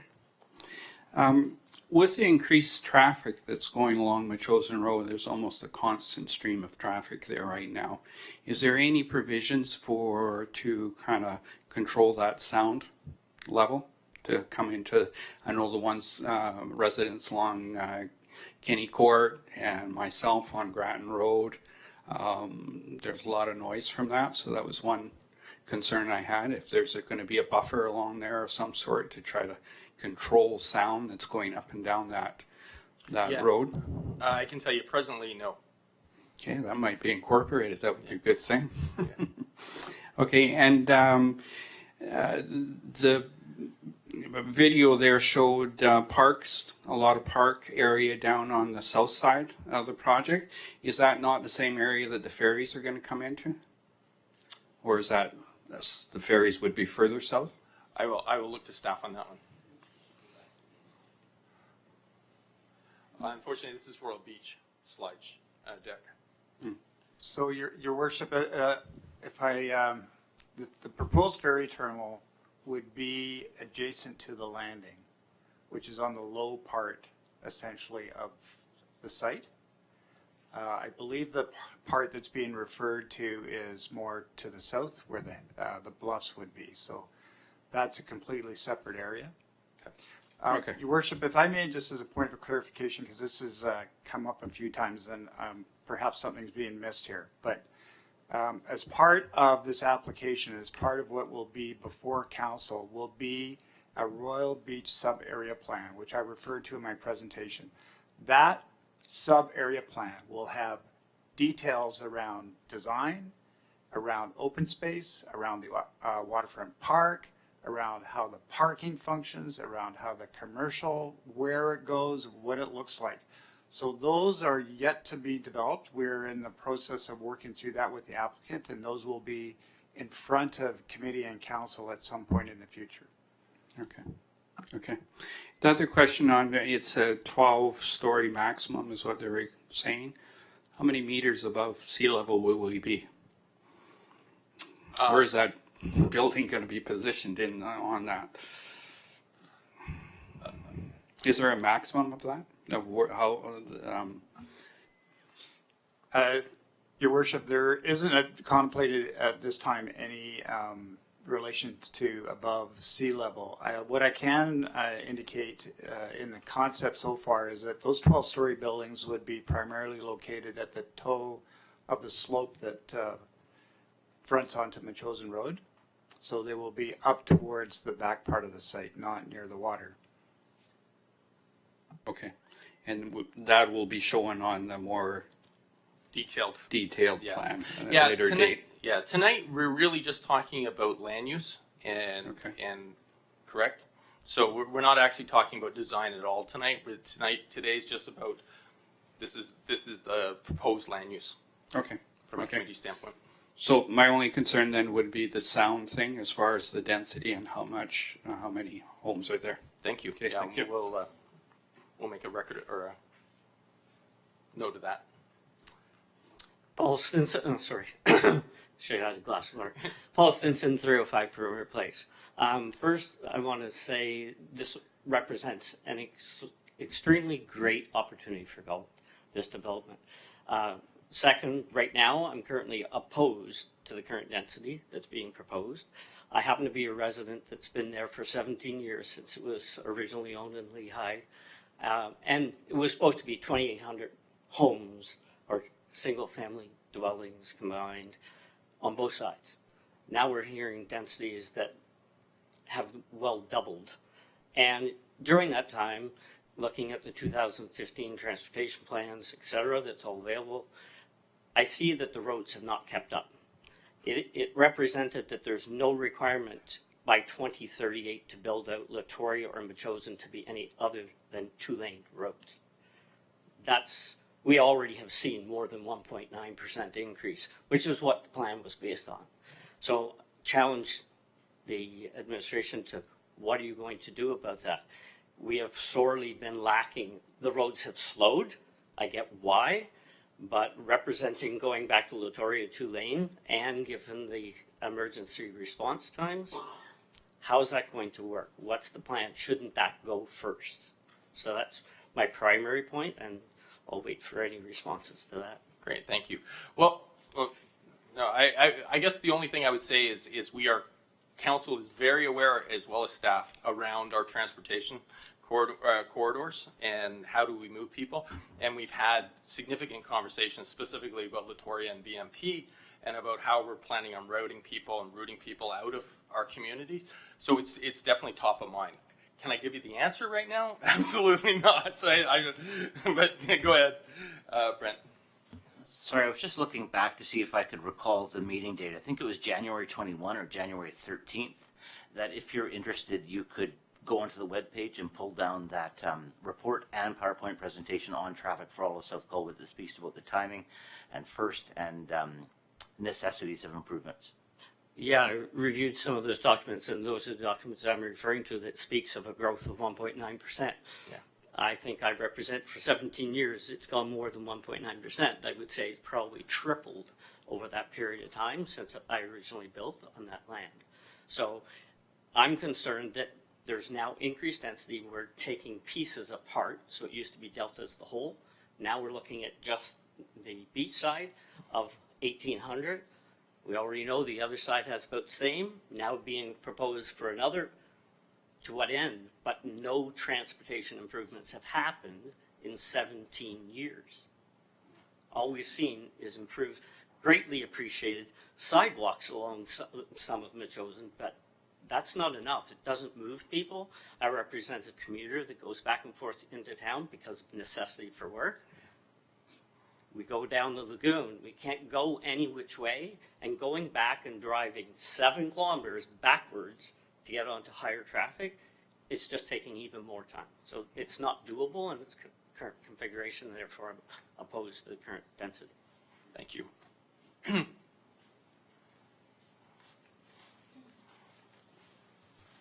Mayor, councillors, staff.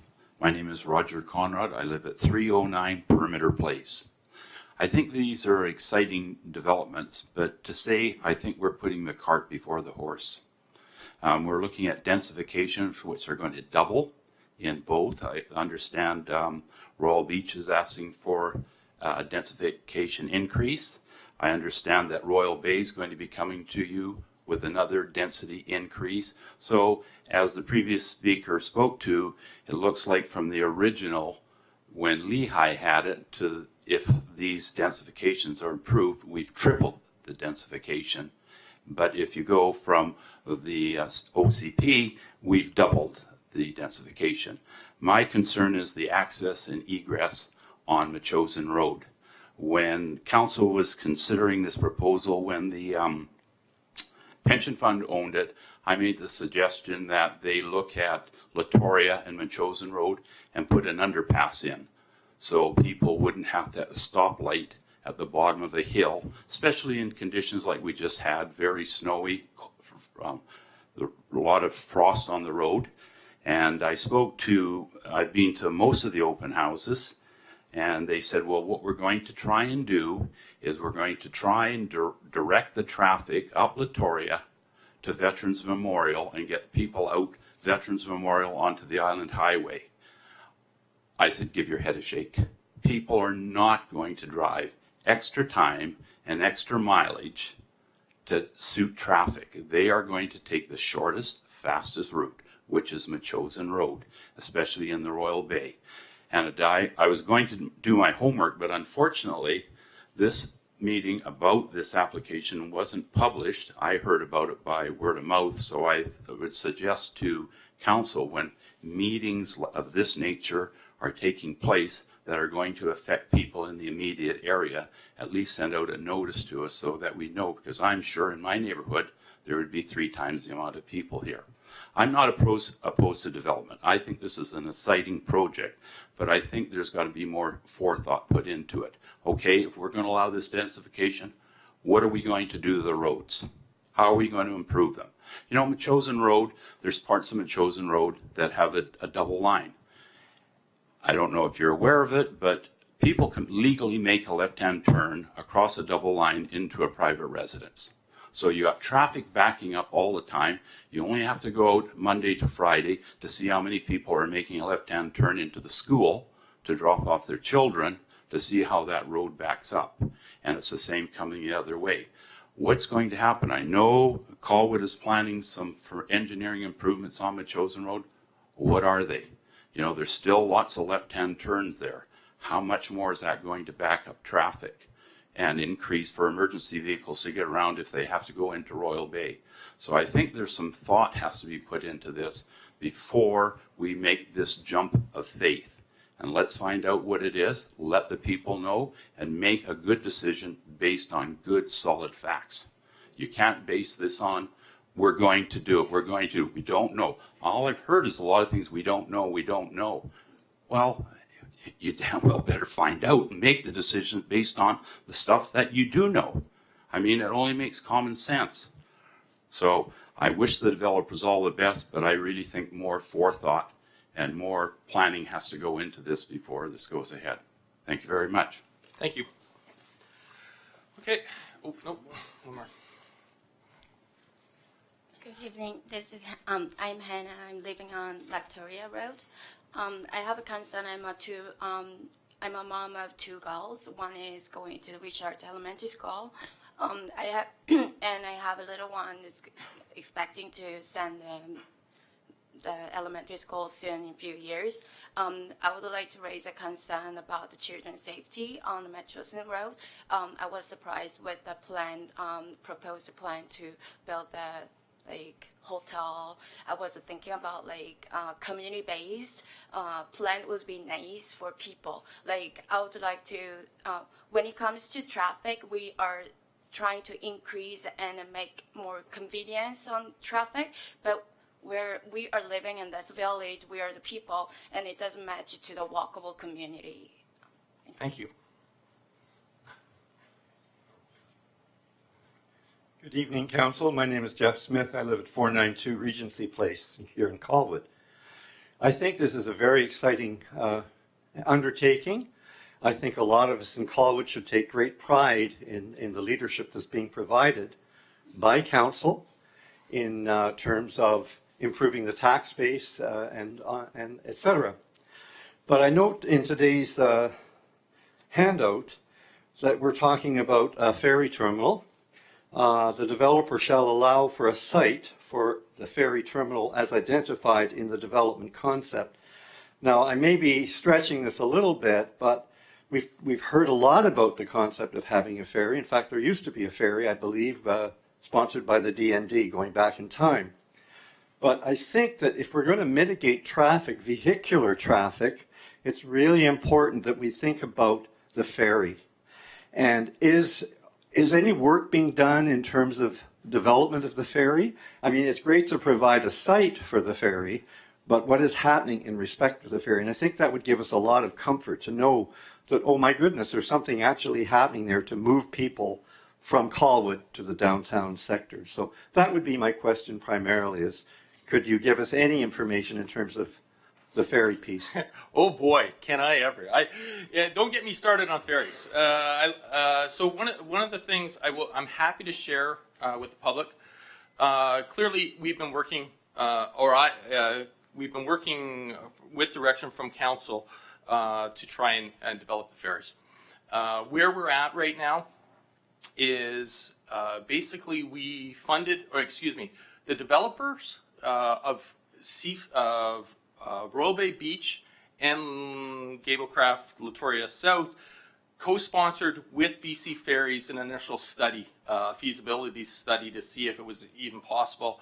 Ferries came up with the BC Ferries came up with an idea of a 300 passenger catamaran out of Denmark that would work in 2-meter seas. They are forecasting presently that there would be 5 days a year that the ferries would not run, that would be very effective otherwise. It's a 300 passenger plus 300 bicycles. It is not a car ferry. It's not meant to be a car ferry. Where it's sitting right now is the first feasibility study, which was $250,000, has been completed. We need to do a full feasibility study. That full feasibility study will be about $1 million. Where I'm expecting and I'm hoping is that the South Vancouver Island Transportation Initiative that the province is presently going through, that report is supposed to be done in March. When that report comes out, what I'm hoping and anticipating is it's going to say a full feasibility study should be done. I'm hoping the province, in conjunction with the federal government, will co-sponsor the cost of that $1 million to do a full feasibility study. BC Ferries has messaged to me that that full feasibility study would take somewhere between 9 months and 12 months to do. Once that happens, once it's a go, once we have all the funding in place, once everything's done, I'm being told it's a 3-year build out to get it complete. We're looking at about $100 million in total to do it. $24 million of that is just the breakwater itself in Colwood. So there's significant costs. BC Ferries is very keen to do it. They're looking for it. And really what every Colwood resident should be looking at is the South Vancouver Island Transportation Initiative when that gets announced through the province. And as I said, that's supposed to be announced in March. And then we'll proceed from there. And I'm hoping that we're going to have some very positive momentum and we'll be able to move that forward. But unfortunately, I can't say anything more than that right now. But I am happy. If anybody ever wants to give me a phone call or send me an email, I love talking about ferries. So I'll tell you everything and too much. I will go back to the public. Oh, sorry. Let me just turn the mic on for you. There you go. Yeah, Jeff Spence, 299 Perimeter Place. I just kind of new to this process, and I was just wondering. I know the committee or the staff have recommended this report to the council, and I'm just asking if the council could hold off on agreeing to it for now. I think most of you have heard my thoughts on the density, and I think that there's probably a lot more of the Colwood residents that would like to have a voice on that. And I'm concerned that if it's recommended tonight, that it'll be one less step that future the Colwood voice will be heard. So I'm not sure if you could explain the steps to me of how many more opportunities the residents would have. Absolutely. That's my biggest concern tonight, is if this gets pushed forward, there'd be one less chance for the residents to voice their concerns. Excellent, and thank you for asking the question. So what I think it's important for the public to understand and also for committee to understand is if you look at the recommendation, and I'm not going to read the whole thing because it's almost 2.5 pages long, but it's the first paragraph that's the most crucial, and it's that it be recommended to council that the appropriate amendments to the land use bylaw and the official community plan, and this is what's important, be prepared and that the following provisions be included. We've heard tonight a lot of people saying, well, wait a second, we don't have all the information that we need. We need a detailed park plan. We need a transportation plan. We need all those things. Staff cannot do any of those things until council, which this isn't, we're only a committee, but when it goes to council, staff will not be able to do those things until council gives it permission to go ahead and start to do that work. So if we were to say tonight, do not prepare anything, then it basically means we're putting Royal Bay Beach on hold. We're not doing anything with Royal Beach because we've given direction to staff not to prepare anything. What we need to do is we need to give direction to staff to prepare. Then they're going to come back and the public then can actually see the actual reports and read the reports, read what has been said, and then give clear and concise and direct comments back to council or committee that, hey, I support this, I don't support that, and so on. If we don't get those reports, as I said, the project basically is stopped. So we'll see where it goes this evening, but I certainly would not want the project to just come to a halt. And so I would actually be encouraging staff to give a report. But come on up. Thank you, Mr. Mayor, Council. So when we go ahead with these reports, is there an opportunity so that we have these and we can come prepared before any decisions are made or whatever, so the staff prepares a report? Is there any reporting out to the community that these reports are available, they're completed, they're available, and you can have copies prior to the meeting so we can come prepared with our questions or concerns, or is that possible? Yeah, absolutely. So what presently happens is, and I will look to staff on the official timeline of when it gets released, but for example, Committee of the Whole, for this Committee of the Whole meeting, it will normally be posted Thursday or Friday, or when is it posted? Go ahead. Thank you, Mayor Martin. Agendas for all meetings are posted by noon on the Wednesday prior to the meeting. So tonight's agenda was posted last Wednesday at noon. The city also offers an opportunity for residents to subscribe to receive a notification when an agenda is posted. So if you're interested in that, if you go to colwood.ca, you can find some information where you can subscribe and you will receive a notification with a link to the agenda. So just so I'm aware, so all these documents I could have had Wednesday noon, so they were all prepared last Wednesday noon? Thank you. Great, thank you. All right, I am going to, not seeing anyone in line, I am going to bring it back to committee. Committee, as I've said We do have this list that's in front of us, this Royal Bay Beach list. And I am going to try and stay with it as best I can. But as I said, it's not the end of the world if we bring up a topic and it doesn't fit the specific topic line. And I would encourage committee that we don't have to comment on every single line. All right, saying that, I'm going to move to land use. Is there any Councillor Day? Thank you. I'm just trying to sort out through what you were just saying about the recommendation and the reports that would follow. There's a number of people who spoke here tonight who indicated, not opposed to development, but they have concerns with the density that's proposed.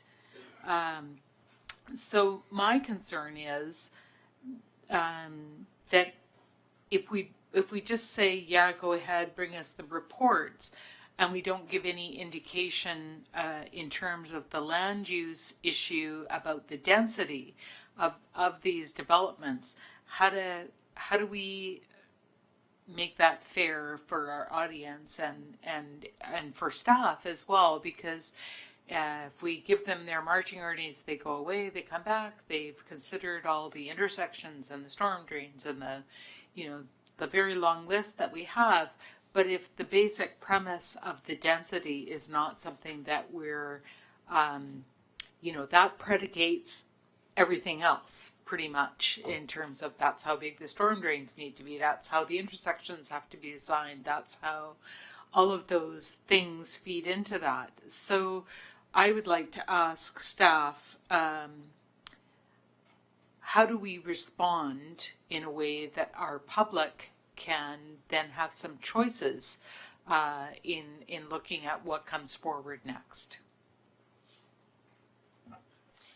Your Worship, if I could suggest, and I think the missing element in all this is the Royal Beach sub-area plan, because I would suggest density in of itself, if you just look at numbers, can have a particular effect on you one way or the other. But I would suggest that it needs to be viewed in the context of the sub-area plan, which will talk about how that density is actually transferred into a development. So sticking with the land use issue, for me, there's a few big things, and one of the ones that I've highlighted in the report when I was going through it was, now of course I can't find it, too many pages, but the issue is really about translating what is in the plan into something that is easily understood. And one of the big issues is around heights of buildings. And I have been doing, work on this file for a very long time.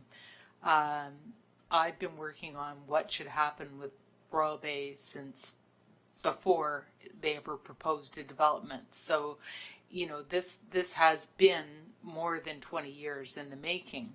So to talk about, a 20-year build out, I think that's, who knows how quickly things will go, but we've already been 20 years in the making just to get to this point.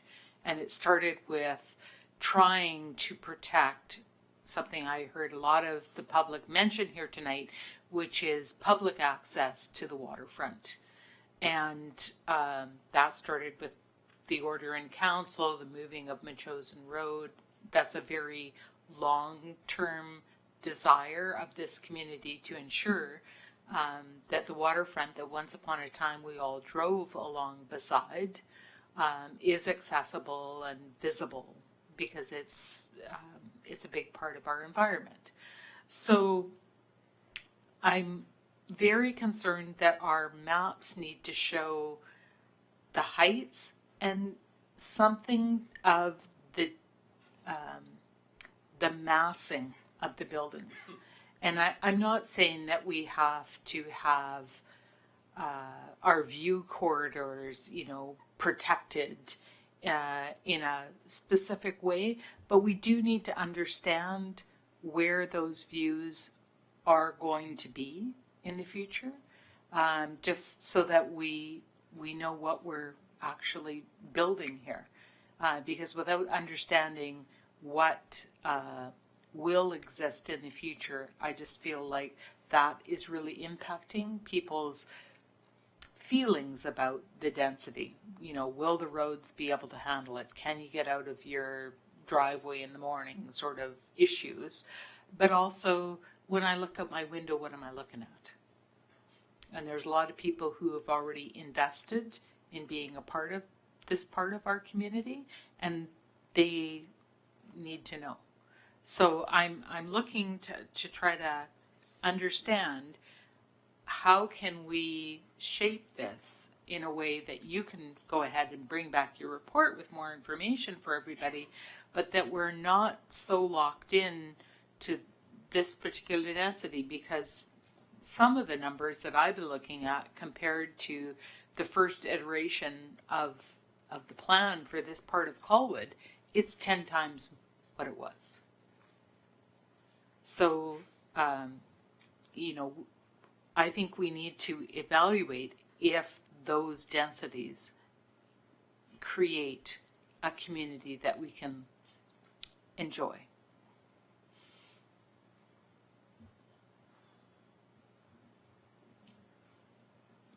I'm hearing crickets here.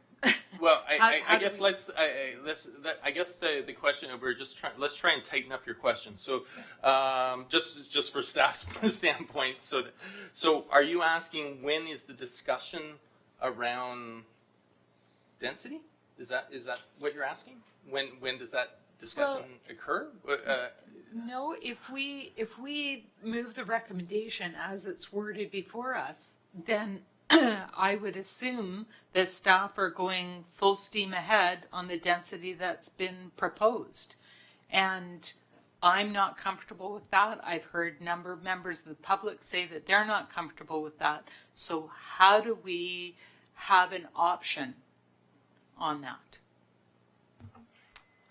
Your Worship, as I mentioned, I really think when the design guidelines are prepared by the applicant that shows the views, the massing, the more detailed information around some of your concerns, Councillor, I think it's that point that Council can make a decision. Yes, you know, these numbers may in the beginning seemed high, but now that I've seen how this will be delivered through the design guidelines, I'm more comfortable. Or alternatively, may say, you know what, my worst fears have come true, and I'm not prepared to support this. But we have done some work with the applicant. They do realize the importance of starting to roll out in more detail the urban design elements, which I would suggest are really the critical elements of this application.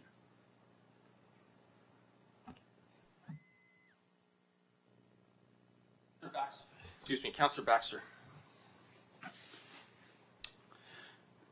The numbers in this proposal include a maximum number for commercial square feet, but no minimum number.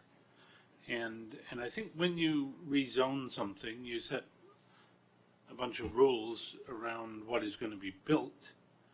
And if the developer ends up building within those rules, then we get what we specified. And one thing that I don't think is acceptable for us to specify is zero commercial. And right now, this proposal allows for zero commercial. Now, is that likely? No, it's not very likely. But if it's not likely, why is the number zero? And it has been pointed out to me that in developments like Bear Mountain, for instance, there's been a lot of trouble filling the commercial space that was created with businesses that actually are viable. I would argue that Bear Mountain's a totally different situation. Nobody actually drives through Bear Mountain to get anywhere. The only people who go there are Bear Mountain people, or people who are going up there to enjoy the facilities of the golf arrangement. Now, a golf course can process about 480 people a day, so you can expect that maximum number of visitors on a really good day. This beach and the ocean will process a heck of a lot more people than one golf course will on a good day. When the weather's terrible, neither resort is going to be processing anybody. So I think that Royal Bay is going to be an attraction in a way that other places that have been mentioned as having trouble filling their commercial have not been. And for the obvious reason that it's got acres, kilometers of sandy beach and oceanfront that's just beautiful. And so I would say to staff, and I think most of council would support this, that the number 0 is unacceptable.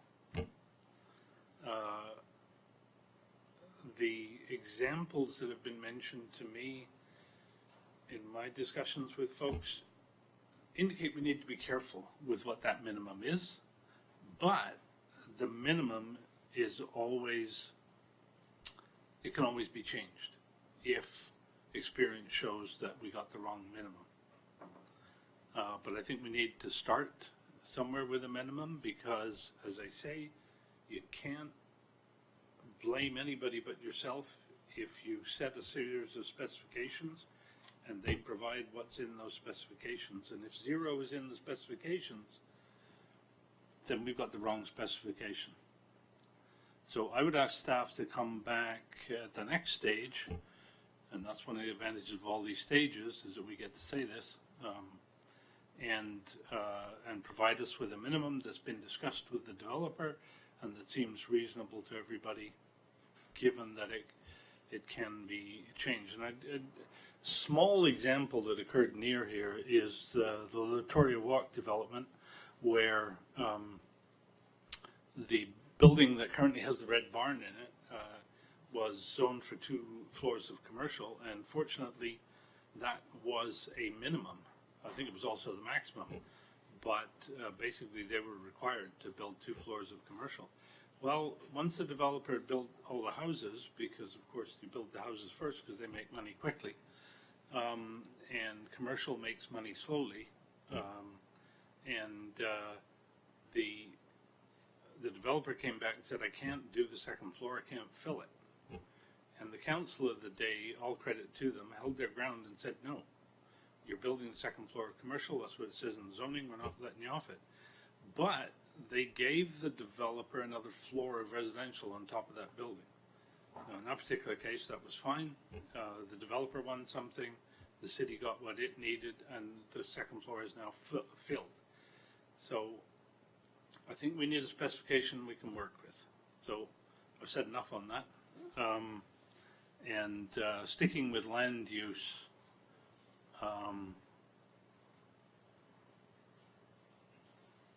but also the general comment. I'd just like to thank the public for all of the ideas that have been brought forward here today, all of the questions, all of the rants, all of it, because I've been filling pages in my notebook of things to look into, things to check out, and as the mayor explained, this is a process, and we've still got a ways to go in the process, and there's time for us to examine these in more detail and understand them more clearly. Thank you. Councillor Parkinson. Thank you, Your Worship. So I will try to, as you request, follow the guideline here. I think it's a useful way to approach it. I have a number of thoughts, mostly just thoughts, and I'll try to slot them in the right place, but they may not seem as logical to others as I babble on. Under land use, I guess I must admit I'm struggling I'm desirous of a similar situation that I could sort of wrap my head around, something that was about the same density, the 1,800 units on 30 acres or whatever it is, and that would be very useful for me. Again, I'm going to, something I don't know if I should be repeating myself because there's things I've asked for previously. They're not here yet, but I understand that. It's a process. I'm happy with the process. I think the way it's been laid out is going to be productive and help us wrestle this alligator to bed here. So again, I have mentioned this before. At some point, I'd like to understand the grading between Machosen Road and the buildings on top of the settling ponds there. I won't go into details on that. And I guess under land use, the other thing I'd like to mention in here is the Machosen Road corridor. We've heard a little bit about this. We've heard about how it might mirror what's constructed on the other side by the Latoria South developer. I have to say I wouldn't fuss about that as much, about matching the other side, because I think they're two different sort of aspects. Latoria South, whatever you build there, you're blocking a view of the subdivision in behind it. On the Royal Beach side of Machosen Road, certainly as you get up towards Latoria Boulevard there, that section, if you were to build a fairly solid wall of I think there are 3-story townhouses and attached housing on the Royal Beach side, you would be blocking off some pretty nice views. And I think that has to be looked at as one of the requirements here, is that not be just a wall along there, but there are opportunities to see out and see further as you're driving through that stretch of roadway. So that's something I'd like to be considered and brought forward in the future.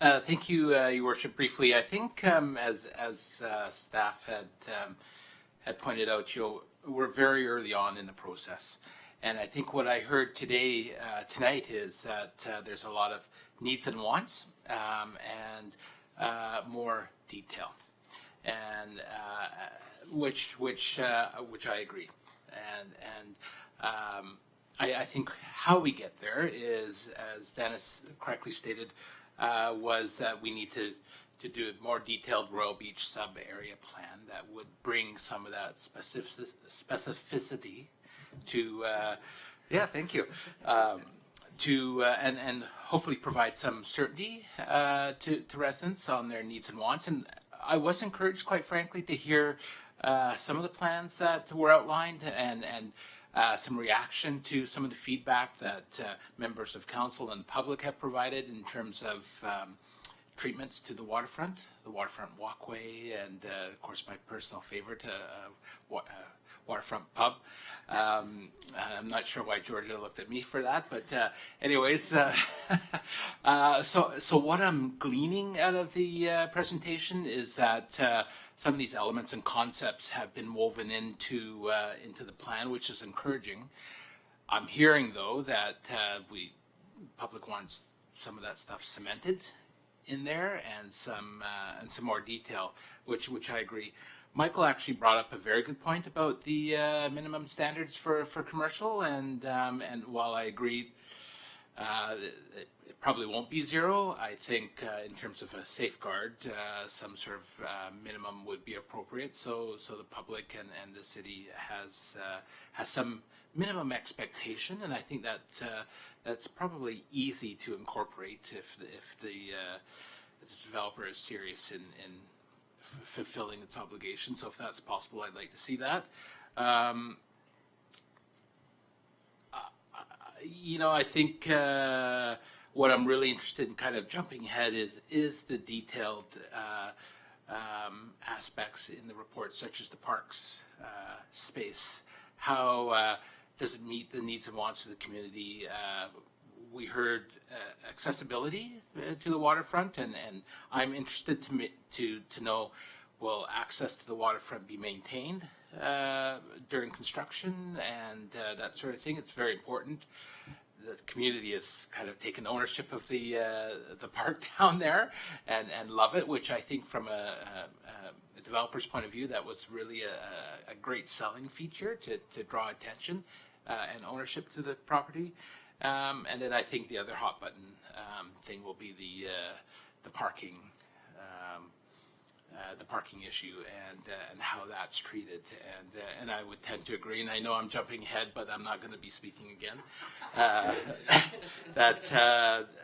And we heard it tonight that the waterfront in that area has to be accessible. But I think overall, what I'm seeing here is pretty damn exciting, frankly. And I think what we need to do is, we think of Royal Bay and Royal Beach in today's standards, not realizing what tomorrow and 20 years is going to look like. We want people to actually come to the site and shop and work and live, not leave from the site to shop, work, and live. And that's a dynamic shift. People are leaving right now. We want people to come. And when people come, people walk to the services and enjoy the services. They don't leave. So it's a shift in thinking, and it's something that I've experienced in my own neighborhood, frankly, and it's an exciting feature. So I'm not afraid of the density. I want to make sure that it's built and demonstrated suitably. And I think where Dennis is coming from is that we need to go to that next step, and we'll be having public hearings and yada, yada, yada, yada once we get into more details. So I am in favor of moving this along. Thank you. Thank you. Excellent. I am going to move on to our second topic then, which is transportation. Councillor Day. I have one comment to go with land use that I forgot to say. Just when it comes to talking about height, I would like to have something that ties that height to knowing where it is.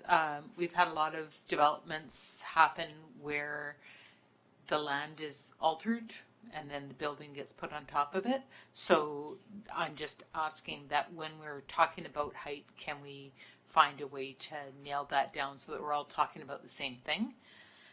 And on transportation, I'm very concerned about parking.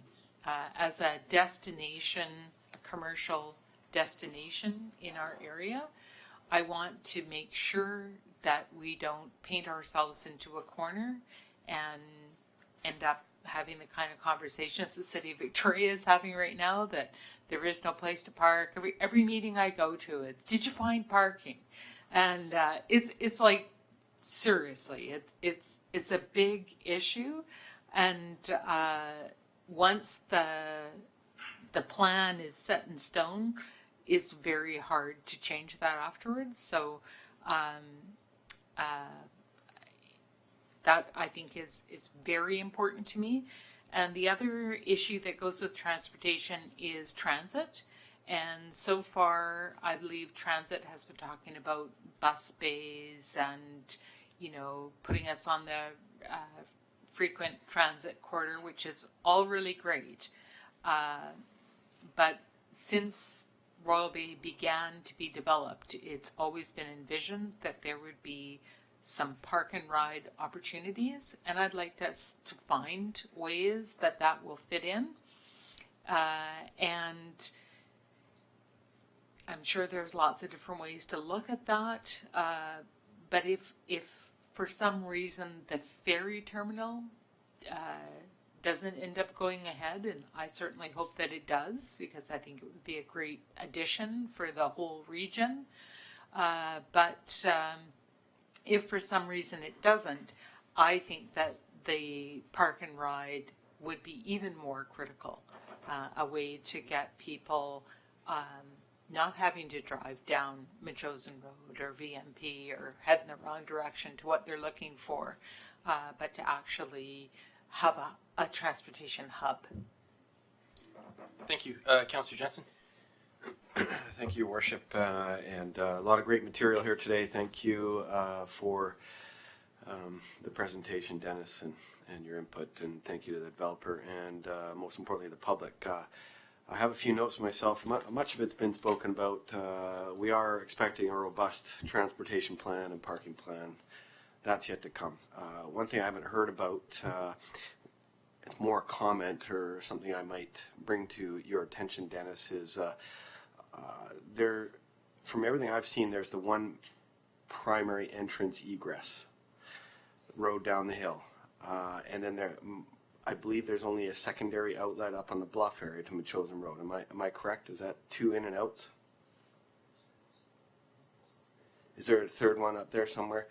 So my concern is this, if forever there's a road closure, that's a fairly steep road, if snow hits, ice hits, or there's a collision on the roadway and the RCMP closes it down for a number of hours, the secondary routes out, egress, and if these are, you know, the size of a laneway, and we gotta all of a sudden get, you know, another piece of fire apparatus down there, I would appreciate a lot of thought, some thought given in, put into, you know, some input from the fire chief and, you know, even the bus company as far as alternative entrance and egress, and if it's going to be, you know, a 7-meter road with parking on either side, and we got a zigzag through there, or the fire truck can't turn around and come out. Just some thought to that.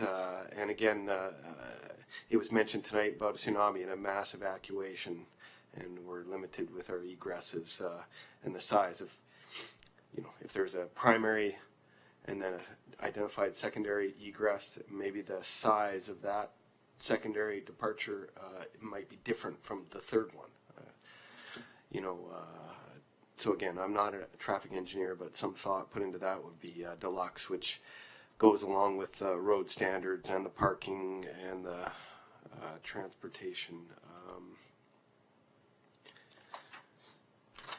That's it under transportation, Mr. Mayor. Thank you, sir. Councillor Parkinson.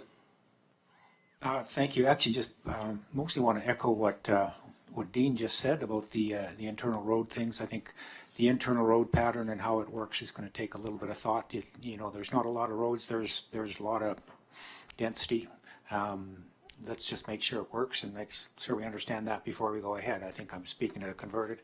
And just the other thing on my transportation notes, what happens if there isn't a ferry? As Councillor Day said, I think, boy, it sure increases the need for a park and ride. But it also, what does that do for the density? Is that a site then that comes back for rezoning again because there's not going to be a ferry, so now there's more stuff, or does the existing number of units and proposed non-residential get spread over that site as well? So just a thought, it's a question. Do you want? Yeah, go ahead. Just a point of clarification, Your Worship, just so we don't miss any of these going forward. So the comments are being noted by us, but I just want to make sure that is there direction to staff to come back with a report regarding the minimum commercial standards? I just want to make sure I understand that. Are you looking for one? I'm just looking for. I just want to make sure that that I'm not missing some expectation that I'm going to come back with something, and it gets missed somehow. So, if the direction of staff is that committee wants to have a report back from staff regarding minimum commercial standards, am I correct? Yes, it is, and I would suggest unless you're looking for a specific motion to that effect, I would suggest that all the council would be supportive of that. I'm seeing head shakes, so yeah. Councillor Baxter. I just have one question here. I think, will the developer build the transit exchange?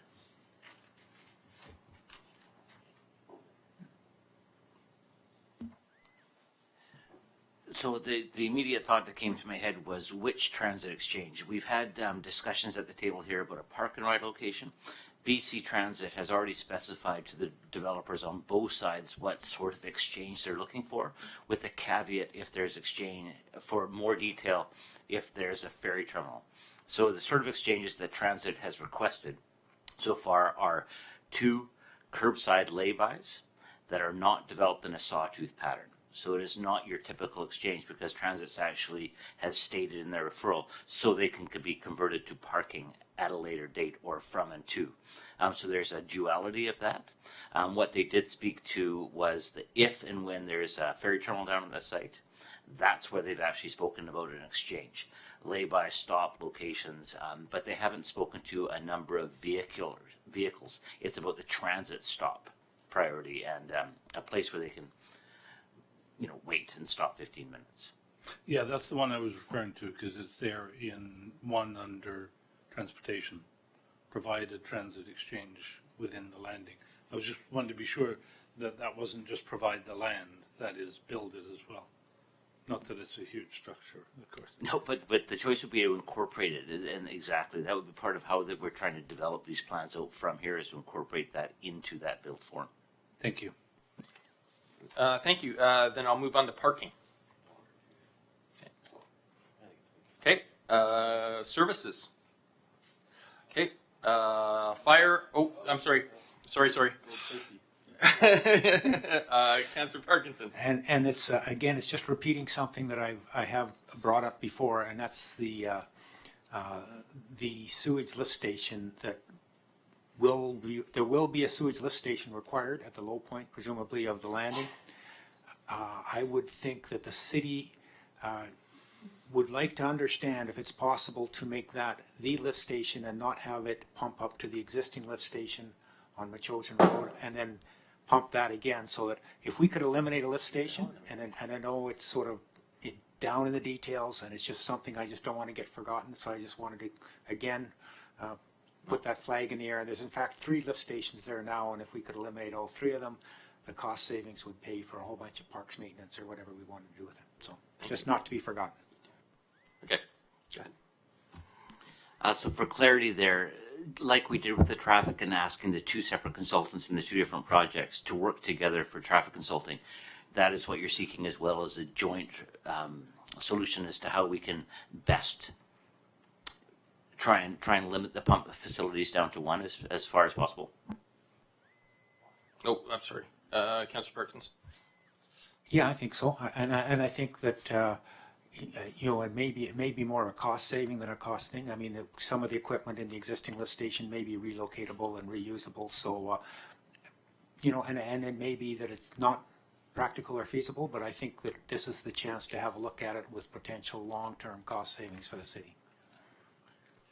Okay. Sorry, he buzzed in for fire and safety, so he wanted to get. Are you here? Are you under services or fire and safety? I am under services. Then I will bump you ahead. Oh no! Sorry, hold on. There you go, Councillor Day. All right. So I was just thinking about services. We've talked about the need for fire services. One thing that we haven't talked about is libraries or other public amenities. And I believe that is, I'm not totally familiar with the long-term plan for libraries, but I'm pretty sure that by the time you put in that many doors, there's going to be a need for some service in that area. And it may also be something much like Uptown, where it may be a use that's possible to have the library lease out a space while they're waiting for other commercial to build up to that. So I just plant that seed.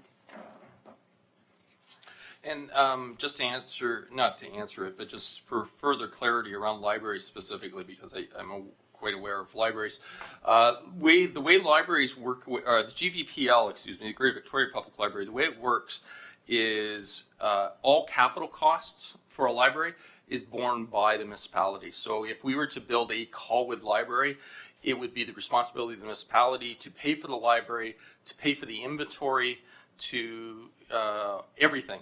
Once that has occurred and that cost has been incurred, then it is handed off to GVPL, and then GVPL spreads out the cost of operations among all the members. So that is how, for example, the Langford YMCA library was built. That library was completely, those costs were borne by the municipality and then handed off to GVPL. So just for record's sake.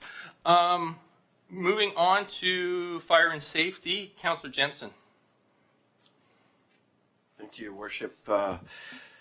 I'll be brief, I promise. I brought this up before, Brent, and it might happen, Dennis, it might happen organically anyways, but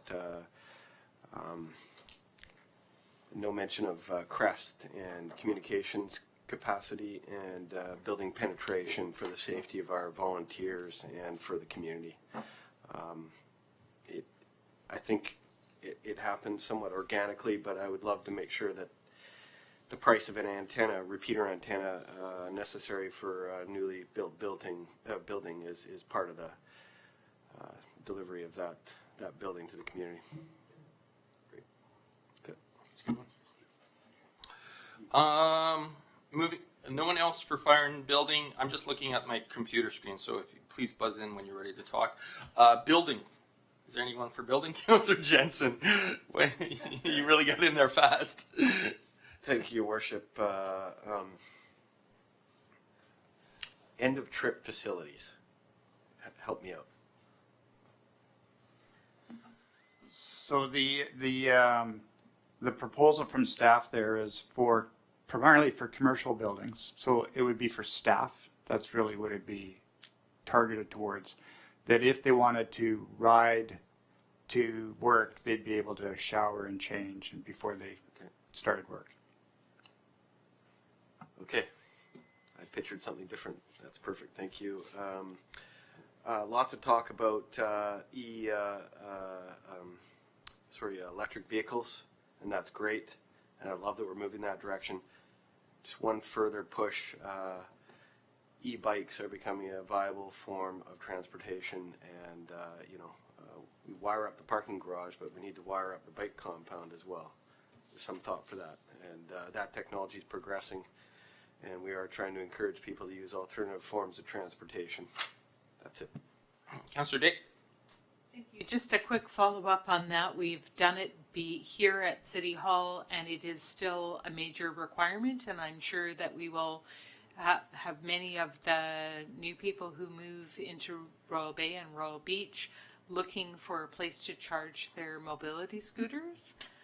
So that is a major issue for the Disabilities Committee, because people who have mobility issues can find that they're running out of gas and they need to plug in somewhere to charge up.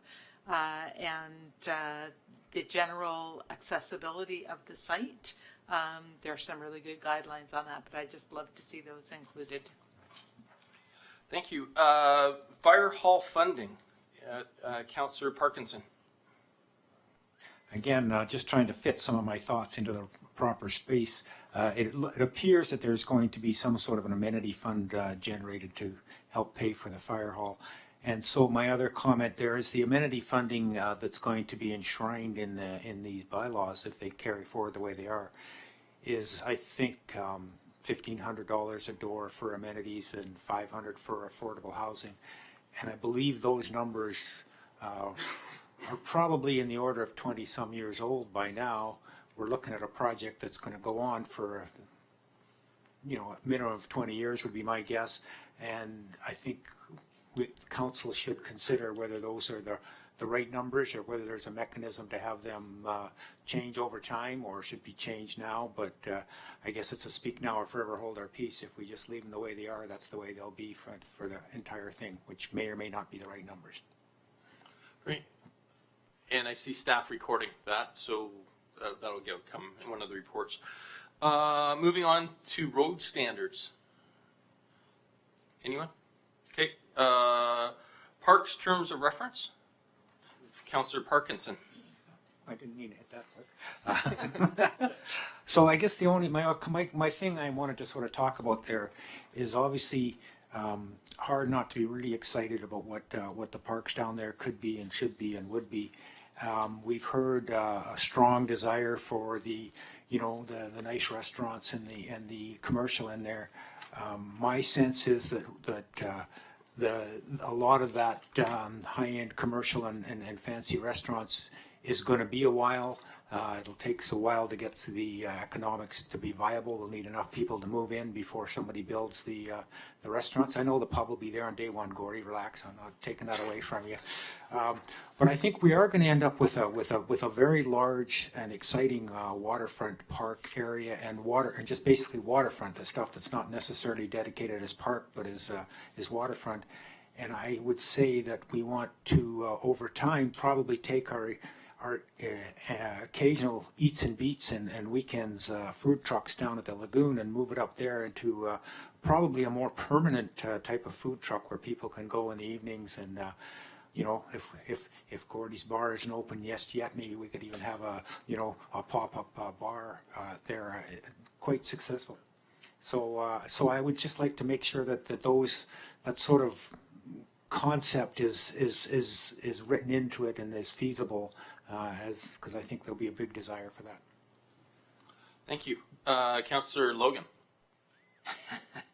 I follow that. Thank you, Your Worship. I think the big thing with the parks terms of reference is the connectivity between neighborhoods and parks and making sure they're accessible, but also perhaps we want to have a discussion about do we want to extend the waterfront boardwalk or walkway or whatever whatever treatment that's going to facilitate that through to the lagoon to connect another very popular piece of Colwood waterfront and try to utilize create some synergies between that area and Royal Beach and right up to Royal Bay. So, I think we should have that discussion about whether we think it's feasible, whether we want to do it, and then when we are developing these parks, when we move down that road, that we're going to be able to connect them. So,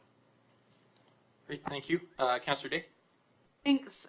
Just on the parks terms of reference, I think the Disabilities Committee has done a pretty good job of putting out their toolkit for accessibility, and I'd love to see that there is accessible parking close, that there's at least I realize not all of it may be accessible because of elevation changes, but I know when I was chairing the Parks and Recreation Committee, we tried very hard to make a plan for every park that there was at least an accessible portion where you could get to a lookout or get away from the hubbub and the noise of traffic and enjoy nature. So looking forward to seeing something come back that includes a plan for all different types of users. Thank you. Councillor Jensen. Thank you, Your Worship, and I think it's time now that I put forward the recommendation by staff as outlined. So I go ahead and make that motion. Thank you. Is there any further discussion? Councillor Parkinson. Sorry, but I did say I have a lot of things, and I did put a few of them just on the conclusion. Oh, sorry. I didn't even think about that. Well, maybe I could have put them elsewhere. It's hard to say. And so I sit here, and I think I share a lot of the thoughts around this table and in the audience. I'm sort of split between, boy, am I ever excited, and, a little trepidation here, that we don't want to do this wrong. It's we all recognize it's a fabulous site. It's one of a kind. Let's get it right. Let's do the right things. And we're going down there. I guess, and I'm looking forward to the proponents coming forward with the overall vision and how it relates, how it integrates with the existing Colwood, and really just, get me juiced up, get me excited, give me something that's not just, here's how many units we want to build, here's what the OCP says we can build this much, here's what we want to do. I get that, I understand that, but you know, I like to see something that knits it all together and ties it, and it shows how, you know, like Gordy's idea for the boardwalk down to the Ocean Boulevard, you know, the trail connections, how do we get people from the rest of the community to come in and really use this area? And it's not just for the people who live there, it's for all of the community to have access to that beach and use it. So you know, I understand it's coming, and I'm just trying not to be too impatient here. And I think that the overall sort of question that rolls around in my brain is we call it a seaside village, and we all have kind of concepts of a village. You know, as an old Albertan, a village was every grain elevator in the middle of the prairie, had a couple of houses around it, and that was the village. Well, this isn't that, you know, and yet some of the things that we are looking for, you know, we do want the excitement. We got to have a pub for Gordy, and we got to have, you know, places for, you know, Dean to rent a kayak or something a little more physical. You know, we want some commercial activity. So does the density, do we need that much density to create those other ancillary things that we want? You know, I don't know, you know, come convince me, you know, make it real, make it something that really I can grab onto. You know, I guess I have this vision that we do have the waterfront and the parks and you know, the people playing beach volleyball and renting kayaks, and I'd like to see the built form sort of rise from there, sort of gently coming up. I don't want to, you know, just as I don't want to wall along Machosen Road, I don't want to wall along the waterfront either. I think it's got to gently come up, and so I need to sort of be jazzed up by all that stuff, and I think that's the responsibility of the proponents, and I know they have the ability to do it, and I'm waiting to see it. So I'll shut up now. No, that's fine. Thanks, Councillor Dave. Thank you. I guess my last comment, and I hesitate a little bit, but I have to name for me the elephant in the room. In all the reports, everything that's written, we know that this beautiful beach that we're contemplating getting in return for this great development is at risk for erosion and with climate change, and I know it's very hard to contemplate what we could possibly do about that. But for me, it is it's hard to be excited about something that I think might not last more than 50 years. So I do need to have some assurances that there is a plan for what to do when it starts eroding away. So I just have to put it out there and say that, you know, I know everything's less permanent than we would like in the whole world, but in this particular case, we really know it, and we really need to put some planning in place that includes monitoring and measurement, and if it's going down, let's find out about it sooner rather than later, so that we're not scrambling, putting out a referendum on, you know, massive amounts of money needing to be put aside to keep it in the future. Thank you. I'm not seeing anybody on my list, so I'm going to call the question. All those in favor? Opposed? No one opposes. Moving on, this is a final opportunity for public to make comments, and same rules. Thank you. Thank you, Mr. Mayor, Council. Just some observations to pick up on what you folks were talking about. Want to point out the obvious, that Colwood already does have a beautiful sand beach there. We've had it there for years, and we've all enjoyed it for years. And if there's no development, we would all continue to enjoy it for years. The same is true with the parks. Colwood has nice parks, and that land down there, we walk our dogs, we play with the kids. It's lots of fun. So the message, I guess, for the developer is that we aren't doing this to have a nice beach. We have a nice beach. We're not doing this to have nice parks. We have nice parkland. Is it cut with a lawnmower? No, but that's one of the things that makes it nice. So the other thing to point out is that familiar with the concept, if you build it, they will come. There are a lot of people here in our community that drive up the Malahat to go to the Malahat Mountain Inn for dinner, especially in the summer, and for lunches. And the reason is for the view. Some of you, I'm sure, have been there, and you sit outside behind the glass, and it keeps the breeze off your food, and it works great. So what will make the seashore and the seaside village a destination is what is allowed to be built in there. And I totally support what council and the mayor are talking about in terms of minimums. I would suggest there should not be anything less than what was prescribed in the OCP, because I mean that's what the community signed up for, and we should make it a destination. So it's already a beautiful beach. It's already got parkland, so we don't need a developer to provide us with that. The other thing is I want to talk about is fairness for us as residents and taxpayers.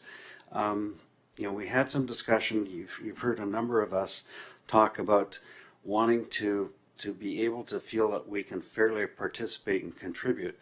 Honestly, sometimes we don't, and to be told that, well, on Wednesday there's a notice that goes up, and if you rush home from work and skip your dinner and skip playing with the kids or skip your kids' exercises, you can actually spend some time going through those papers and try and figure it out. And then maybe if you skip the next night, you can then go and talk to some of your neighbors, and you can start to generate some ideas. Like, we are finding that we are in a totally reactive mode on a very short string, and we don't think that's fair and respectful. And so what we would ask is that if council would direct staff to do things in such a way that we get a couple of weeks to look at this stuff, then I think you would find better quality of thought coming back from us, which is what we want to contribute to you.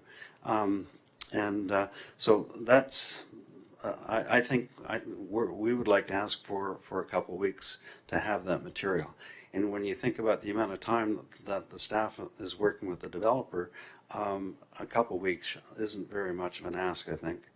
The other thing is as staff tonight were talking about waiting for the area plan. and we would like to see that area plan. And with the complexity of everything that's been discussed tonight, we're going to need some time to look at that, and I think just to respect us and recognize that we feel that we're very important stakeholders here, and we would like to participate and contribute, and we do need the time, and we need to see that area plan and be able to get our thoughts together before we go racing down the road and approving increased density and without an updated transportation plan for the city, and without a DCC for the city that's up to date. I mean, to me, it really looks like we're flying by the seat of our pants on something that is really, really important. So the third thing I'd like to talk to is the staff are saying that there are going to be new parking standards developed and proposed, and I think that's interesting and good. We would also like to have some time with that too, and I'd like to ask a question: if those parking standards would apply to, or through the chair to staff, if those revised parking standards will be applied to 360 Latoria.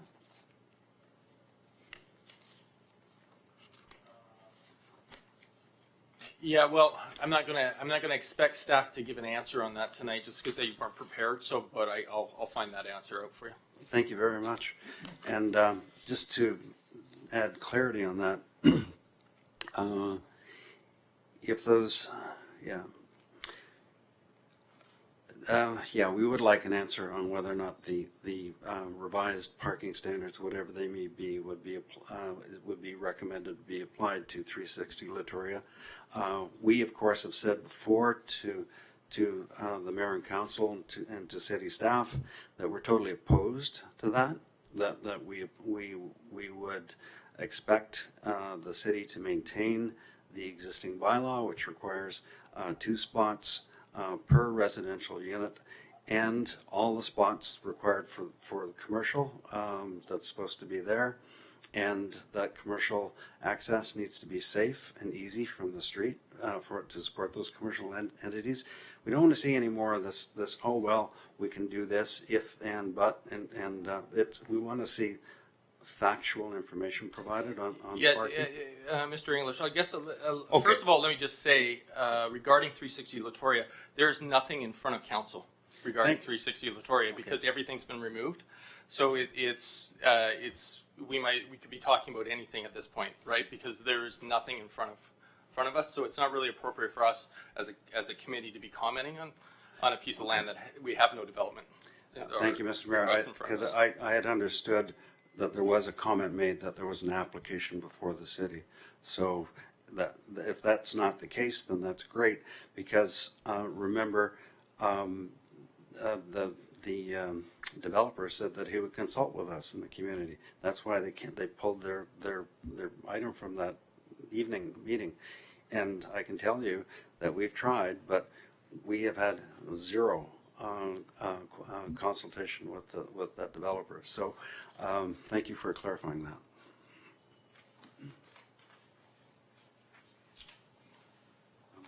Mayor and Council, while I was sitting there, I thought of something that might be helpful. I don't know what you don't know. I'm an old retired information systems guys, and you know that guys like us never retire. We just use a few of our bits. You see, that was bad. And I know it's late. There's been my thoughts around needing more detail. It occurred to me that there are CAD systems, computer-aided design systems, that can be as sophisticated as a static site. And I don't know whether do you guys have those here in the municipality? We do have 3D CAD, but I think you're almost speaking about the architectural built form ones that you can pick up and move around from the different viewpoints to get you scale. Is that well, they can be anything from a static model to a model that you can fly over and observe where the heights of land are and the heights of the building are, all the way to traffic flows, pedestrian flows, sewage flow if you want it. Okay, you can take it from here to there, wherever you want. So that's probably something the developer already has and could share as a part of the reports that could come back to council, I think. Councillor Day's point around foreshore erosion, I can point you at a company that has a complete model of all the foreshore in the area under any number of scenarios. It's already been modeled. So those kinds of things are available if you guys want to see them. Thank you. Thank you, Warren. I will look for a motion to adjourn. Thank you. All those in favor? Opposed? Carried. Thank you, everybody.